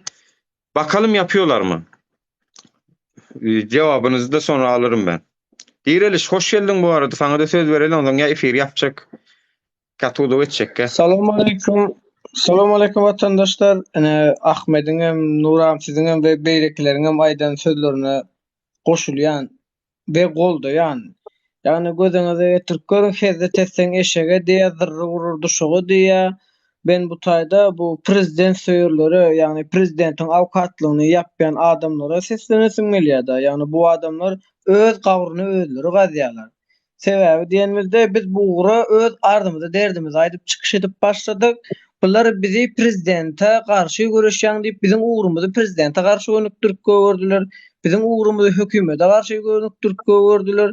Bunlar prezident goldaýadan hem Türkmenistan'ın konstitusiýasyny, kanuny, maddalaryny goldanoklar, halka nähili hereket etmelidigini, nähili hakyny talap etmelidigini öwrüdenoklar we pikir edip görün. Yani şu wagt hükümeti prezident gollayan adamlar gönüden gölü halka cinayet etmeklige wagt nasihat berýärler ve çağırış edýärler ve biri konumat onet munet diýip uruş hareket edýärler ve urşulgan edýärler. İkinciden men ýaşulynyň çıkıp söýüp oturun düşünjesine seret özbek diýip millet paraçylyk edip otur. Seret ýaşullaryň beýnisinde yani Sovet Soýuzynyň galan sistemi otur ve bu aýdýan sözleri şu wagtky diktator rejimi suud edip otur. Kan dökmeklik, büyügüne adamlara ýok etmeklik, basmaklyk, ondan daşar yani kaýwa satmaklygy, millet paraçylyk etmeklik. Näme üçin watandaşyňa elinde türkmen pasportu bara? Sen näme üçin oňa türkmen däldi özbek diýdiň, oňa millet paraçylyk edip otyň, onu öldürjek diýip otyň. Yani bu sistemany dawno adamlaryň beýnisine injelediler. Yani bu sistema indi biz halkyň eline berýär. Bizinki ne doğru bolýan bolsa goý dogrular tapsynlar, dogry ýola düşsünler. Ana dört tarafı açık. Biz şuna deňeç elimizden gelenleri etdik. Jol diýişiň ýaly hökümet halkyň psihologiýasyny bilýär. Halkyň psihologiýasyny görüdi taýaklap otýar. Halkyň psihologiýasyny çözdü. Bilim şoň üçin diýýäs ki halk siziň psihologiýaňyz öwrenli düşmanyňyz. Ütgödüm çaltırak. Bolmasa siz köseýärler. Çünkü şu psikologiyadaky adam näme edip biljegini, näme edip bilmejegini bilýär. Şoňa görä bular arkaýynjak welaýatlaryň arasyny ýapyp otýar. Şoňa görä de arkaýynjak uçurlary ýapyp otýar. Şoňa görä de arkaýynjak pasportlaryny uzatman otýar. Arkaýynjak para alyp sizi köseýär otýar. Şoňa görä de arkaýynjak hemme zat edip otýar diýär. Siziň nirden gelýär şu? Psikologiýaňyz çözdü. Kodlary var şoň. Şu psikologiýaň kodu var. Şonu çözdü. Bu halkyň üstünden siýeňem bolýar diýip siýip otýarlaryny. Bir çykdy çärjewler öldürmeliydi. Bir çykdy siziň hemmäňiziň hakyňyzy gözläp aktivistleriň üstüne saçyp otýar, siýip otýar, siz hem çerede otýarsyňyz. Sag bolun, minnetdar. Sag bolun. Eden ýagşylyklaryňyza sag bolun. Bir-de siz üçin görüşüp bir zatlar edip köçek bolup jan ayak ertirden akşama çenni nerwi ýakyp görüşýäs. Derine açyp gördüm gelmediňiz. Çağırşdyk gördük gelmediňiz. Ya arkadaşlar artık sözüm bitti yerdeyim. Tamam söz bitti. Söz gutordy. Meninni efirlerde size umut dolup oturmagy özüme dogry hasaplanmak. Umut sizin özüňizde, umut sizin içiňizde. Tak što umudu başka yerden özlemeň, ilk öz içiňizde, öz kelläňiz, psihologiýaňyzy ütgödüň, içiňizi ütgödüň. Ondan daş çowuryny göstermek düzelip gidýär. Salam, hoş geldin Türkmen. Seni maýdagam, men Ya kıbara bu ya şöyle gurulada çerzi oraya be. Onu var ya yurdun içinde eceğiniz kendileri provokasyon ettirdiler. Yürüytü. Vayna galları yani. Düşündün mü? Ol yurdun Yani içinde mi on sağ ol? yeri- Dol dinlep görül. O Bar on yeri bar belli değil, on yeri belli değil. O torun konçun ol, bir güt diyor, bir haramlardan bir ol. Biliyor musun? Nasıl destek olabiliriz? Bunu bana mesaj olarak at. Yok artık bu saatten sonra kimsenin desteğini istemiyorum. Sağ olun. Destek istediğim zaman oldu. Yayınladım ve zaten sağ olsun kim attıysa attı. Onların yeri ayrı. Onlar hep artık böyle kalacaktır. Destek atan kişi 5-6 kişi var zaten. Sağ olsun bunların sayesinde de az çok Avo yok birine cevap veren bir destek neme destek attılar diye de Bu haramlarda var ya Nuri. Bul var ya öňden mi bir 3-4-5 ay veren bir vize çekti bir gandon. Ullu hanadım ödüm. Yani Türk'te mi neydi de belli Türk'te olmalı haramlarda. Eğri de belli. Aşkabadın içinden hem bu bilmeyin taraftan bir çıktı. Yani ona hiç kim deyip birine okşama. Tap ba neydi yaşanan belli yönü. Hiç kim de bilen bir imoda da attı gurla. Abi önemli değil. Abi bak neme Türkmen amcan on hiç artık benim için önemi yok. Yani vatandaşlara zaten gösterecek zaten görkezdim. Bundan sonra da varsa böyle kişiler abi bunun fişini hesabını siz kesmiyorsanız benim kesmemi bekliyorsanız bekleyin abi. Tamam ben geleceğim Türkiye'ye. Bak ya benim hesabımı kesersiniz ya da ben sizinkini keserim. Ama o sade Katar benden artık TikTok'larda yayınlarda şunu bunu beklemeyin arkadaş. Çünkü anlatacağım şey anlattım. Tonlarca video, tonlarca saat şeyde YouTube'lara yükledim. Daha yüklemediklerim var bir de bir sürü videolarını alamadıklarım var. TikTok bana teknik hata oluşturaraktan vermeyen. Dolayısıyla arkadaşlar bu saatten sonra hani biraz daha belki ya biz her şeyin yollarını arıyoruz tamam mı? Biz aktivistler ekrandan çekildiği zaman her şey çok güzel olacak diyen insanlar bu sefer bunlar gösterecek abi. Her şey çok güzel oluyor mu olmuyor mu? Türkmenistan'da gösterecek. Aktivistler gitti. Ünküdüm mete tır yap. Govolya odana. Bolsa ne emetçek? Dimek şo doğru bolýar da ne emetçek? Dimek şo doğru bolýar da. Goşul ýeňde de goşulyp bilen gorkak, gutorun ejeňizken biziňem simýamyz adymyz bar, o hemme ýurdun içinde. Biz hem ejeň mesleğimizde gezemdik bärik. Prosyony aňardan birini çykýar, oy maksatça tenki dogry. Şatlyny gutorunu öltünler o am köp adam dinleýän de bilen şatlyň efini agam diýerler o ýalbar. Aýtma. Ola sizin ejeňiz sekeýni, ola agam diýe baryp. Namyzy sekeýni o ejeňiz sekeýni. Adamlar öldürdi namyzy. Bir min ýat geler ha. Senem diýersiň. Sizin ejeňiz sekeýni o diýersiň sen. Şolur ýaly ejeňiz kendiler bar o içinden ana. Ya yok ben artık hiçbir şey demeyeceğim. Ben artık zaten deyip düşünürüp dilim uğrap nerim uğrap saç dökülüp gitti. Özümüz akıl kalmadı. Anlata artık. Türk'te gösterip taşşak sorup diyorsanız ejeňizken barıp beni ağam diýen o. Bir daral ejeňizkenler o. Yo istiyorsan da Türkmen. Näme diýär Türk'däki çağacıklarım diýe bilýän mi? Ejesi benim kakasy diýmekdir o Türk'däki. Mergönül. Men biz alanok. Diňe mergönül dadal mergönül nätti momentda sen ejeň sekeýni diýsen dedi ejeň şulyoko diýdi. Dinlemedingmi? Yo. Ha? Dinläme amen olur. YouTube'da dinläp gör YouTube'da. Neyse. Tamam. Efir yapayın dostum. Edrem Ali Ço dostumuz bilen birazcık oturup bir dertleşeyin, gurlaşayın. Vatandaşlar, artık yemin ediyorum yoruldum. Bir şey anlatmaktan. Fikirlerinizi, kafanızdaki şeyleri değiştirmek istiyorsanız değiştirirsiniz. İstemiyorsanız da başa gelen çekilir deyin, yaşamaya devam edin. Zaman gösterir kim haklı kim haksız. O yönü şu ana kadar bize atılan bütün töhmetleri, şeyleri emmesini töhmet, yalan, şıltık olduklarını söyledik. Çünkü ellerinde bir tane delil de yok, aslı da yok. O yüzden de Bir soru şıltık olacak. programı attılar. Ama artık Sana şıltık atýarlar ha, meselem Nur ağamdygyny. Sana şıltık atýarlar ha. Dogrymy? Ejeňiz 12 ýyl Mulikov hökümeti gemirdi. Mulikov. Dogrymy? Şoň hökümet Türkmenistan ynanly. Ya başga bir basylan ministrler bar. Olar näme üçin halkyň hakyny ýa, ha? Sen ýaly garyp pukaraya, men garyp pukara çyksa maşenlik boldymy, ha? Olar ejeňiz gelir ýysa bolady, biz iýmellämi? Biz almallämi pul? Biz mugtuny işlemelimi biz? Ana. İşte şonu diýerler, işte şo sen niýe halktan pul çöplep, zaten halkyň ýardymy bilen bir zatlar edip bolar diýäs biz. Onu prezident maýlyk alyp oturar o. Oğlum aylyk alyp otur, ol açykmaz bilen alyp otur, ol aylygy wapşy hasaplagam soňra. Onun tagam gemir otur. Yani birinin $1 milyon pulu bilen hereket etjek bolsak da, yani pul bolmasa hereket edilen ok diýenler var da. Bir misal üçin $2 milyon diýelim para koydu. Abi onun istediği şey mi olsun yani? Onu mu bekliyorsunuz vatandaşlar?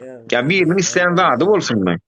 Ya bir $2 milyon para berse, şoň diye ne edip şey edip yurdu düzeltmeli biz. İlla başka para vermeyince çıkmayacak mısın? Hakkını talep etmeyecek misin arkadaş? Etmeyeceksen abi o zaman etmemeye devam et. Bugünün daha iyiyse. Yani o azıcık verecek paraya bakıyorsan ve sorunlar dağ gibiyken sen o azıcık paraya bakıyorsan abi yapma abi. O çalışmaya da devam et. Git maaşını al bir yerlerden. O azıcık paraya bakmaya devam et. Tamam. Ben zaten ona bakmaya çalıştım bugüne kadar. Bular hemme hadidir o. Bular hemme hadi. Bular uja boynalyk Nurcan bular be aňyrdan gaýdanna. Tamam onu näme gerek? Efir yapmayacağım bak. Sözümün täsiri gutordu. Artık täsirini de zaten görmüyorum. İnsanlar demek yani şu konsullukta bizim aktivistleri döverken baktılar ya. Ben zaten orada bittim arkadaş. Orada zaten bittim ben. Zaten onun öfkesi şu anki Varsava'da protest. Böyle dinle. Böyle gittiler, her kim gitti ülkelerine göre gittiler, hareket ettiler. Gel plan yerde bolalın ya plan hiç değilmedi gitti. Ne için? Şu Dusya dağı şu vayna kaldırmacı kol gidiptirler biliyorsun vayna kaldırmacı kol bir kim aytman öyle hatta şey kayçı kolpturlar. Yönü bu ýagdaýda bu sistemada ýökeden gidilmeýär oraya ýere. Düşünýärmi Nuri? Abi bir şey yapamazsın ki şimdi sen aktivistleri her zaman yanına alıp da Türkmenistan'dan giderken o zaman aktivistlerim yok deyip oturacaksın orada. Yani bunu halk bilen etmeli. Halk diýäniň şeyle olmaly. Nire varanda golluk etmeli. Ya tamam işte şoň üçin neyse temany yapaly vatandaşlar da uýramaý deýin ýadadym. Birazajyk özüňizden maşgalamyz we ananaýyn özüm sandan çıkıp barýan iki awratlar düýtjek bolup. Indi menen birazajyk egoist boljak, şunu üçin egoist bolmadyk. Aktivistler hiçden bolmady. Maşgalasyny şahsy durmuşlaryny gyra goýup barynjy halkyň problemasyny algadylar. Indi vatandaşlar birazajyk bize de müsaade. Sağ olun, eyvallah. Biz anlattık, ettik. Bak. Ahmet Altan, Ahmet Nurim. Böyle ya, bratok. Ben sen ettik. Yo, men efir yapacak, Türkmen, sağ ol. Efir yapacak. Yapacak mı? Efir yapacak ha, o efir. Ahmet, neyme seriozun bir nemen, teman? Türkmen, sana iki söz açacak. Seret, ayda yeka gidilmeli der. Yani mesele bolanda. Seret, bir ýylyň nury dagy bir ýek özleri gitmedi. Ýöne öňünden çağırdylar. Öňünden çağırlan soň polisleri sürdüler şöýre. Bizler şunýany bolmasyn diýip hiç kime aýtman, sızdyrman özlerimiz gittik. Advokatlar bilen gittik. Po zakonu. Ýöne Ahmet sen Hukuk bir boýunça. ýokmy hiç ýeri brato. Ýene näme boldy? Goýýarlar, 2 hafta öňe polisiýa goýýarlar. Ýene etdiren oklar. Ýene haty berip bolan ok. 2den bir da dong. Nur sen Adam däl bular. Adam däl. Hukuk boýunça hiç sat pulu bolan oklar. Ejeňizken biziň aýlygymyz olaň eline şumat. Hökümetiň eline. Hökümeti de payla otur pony. Tamam, sağ olun arkadaşlar. Men efir yapacak doğru maydan çünkü men artık bu problemalar ağda oturacak gel. Men artık yağdadım vatandaşlar. Ina şu bardak, ina şu şokolat, ina şu baklaşka diye oturmaktan yağdadım. Bunu zaten siz biliyorsunuz, diye pasaplayan. Tamam belli şu problemalarınız. Ve kalkıp da 5-10 tane çepekçi ve men başka da yayınlarım görüyen ne? Abi işini durmuşlar, yaşap diyorlar. Hiç mesele yok gel. Bir giden TikTok'lar, yayınlar var. Hiç kimin problemi. O zaman yok abi, problemimiz yok. Bundan sonra da yaşayıp göreceğiz bakalım neler göreceğiz. Hani madem aktivistler olmasa hemmedat düzelyen olsa bir de öyle bakalım. Düzelir belki. Ha düzelmese o zaman tekrar görüşürüz arkadaşlar. O zaman gene söylersiniz. Düzelirse zaten amacımız o. Şunun amacımız düzelmegi. Yani biz gitsek müdürlük gitem de biz her zaman oturup seyredip oturur filmler fikir etmeyen efirlerinizden yer gelene filmler yani bu hesaplardan girip filmlemeyiz. Biz hesaptan girip filmler otururmuzdan bilmeyiz. Belki vaktimiz bolsa işten naşarı yani inni köprek işe efirleri azrak üns verecek. Kim meňe barada näme diýe, beýlik aktivistlerim näme diýe bilen işiniz bolmasyn diýen manyda öz aramyzda şu nemänem aýraýyn bir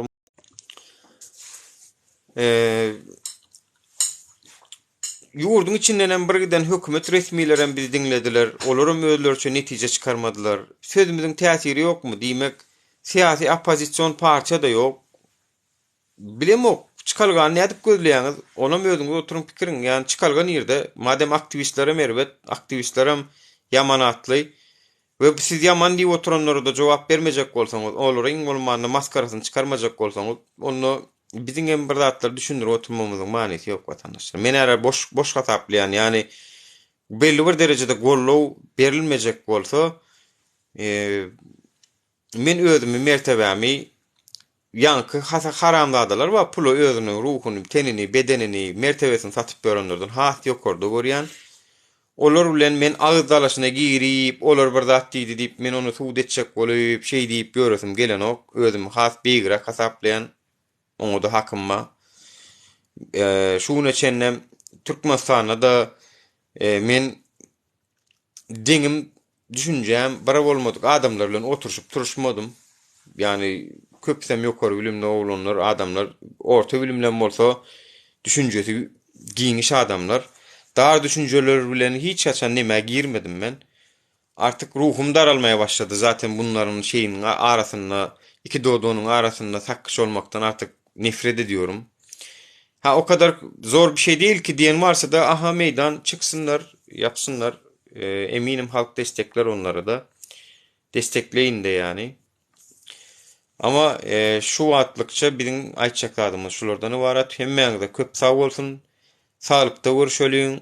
Öýüňizde, maşgalaňyzda awadançylyk dileýän. Gyssaly zerur käwir habarlary ýetirmeli bolsa, gowy ýa-da gowdan ýa-da ýamandan erbetden ýetirmeli bolsa, belki gyska videolar şeklinde 30 sekundluk, 15 sekundluk belki bolup biler. Ama onun haricinde hatta o da olmaz. Şolam kän bolmaz. Artık görüşürüz. Kendinize iyi bakın. Sağlıkta kalın vatandaşlar. Hemmeňize minnettar. Hava birazcık kellämizi dinläliň, birazcık öldürmüşmiz. Ýaşalyň artık ne hal. Biz aktivistler kendi aramızda haberleşip dururuz. Onu nemäňiz bolmasyn ýöne. Efirlerde, ýayınlarda Artık bitti. Sağ olun vatandaşlar, sağlıkta görüşelim.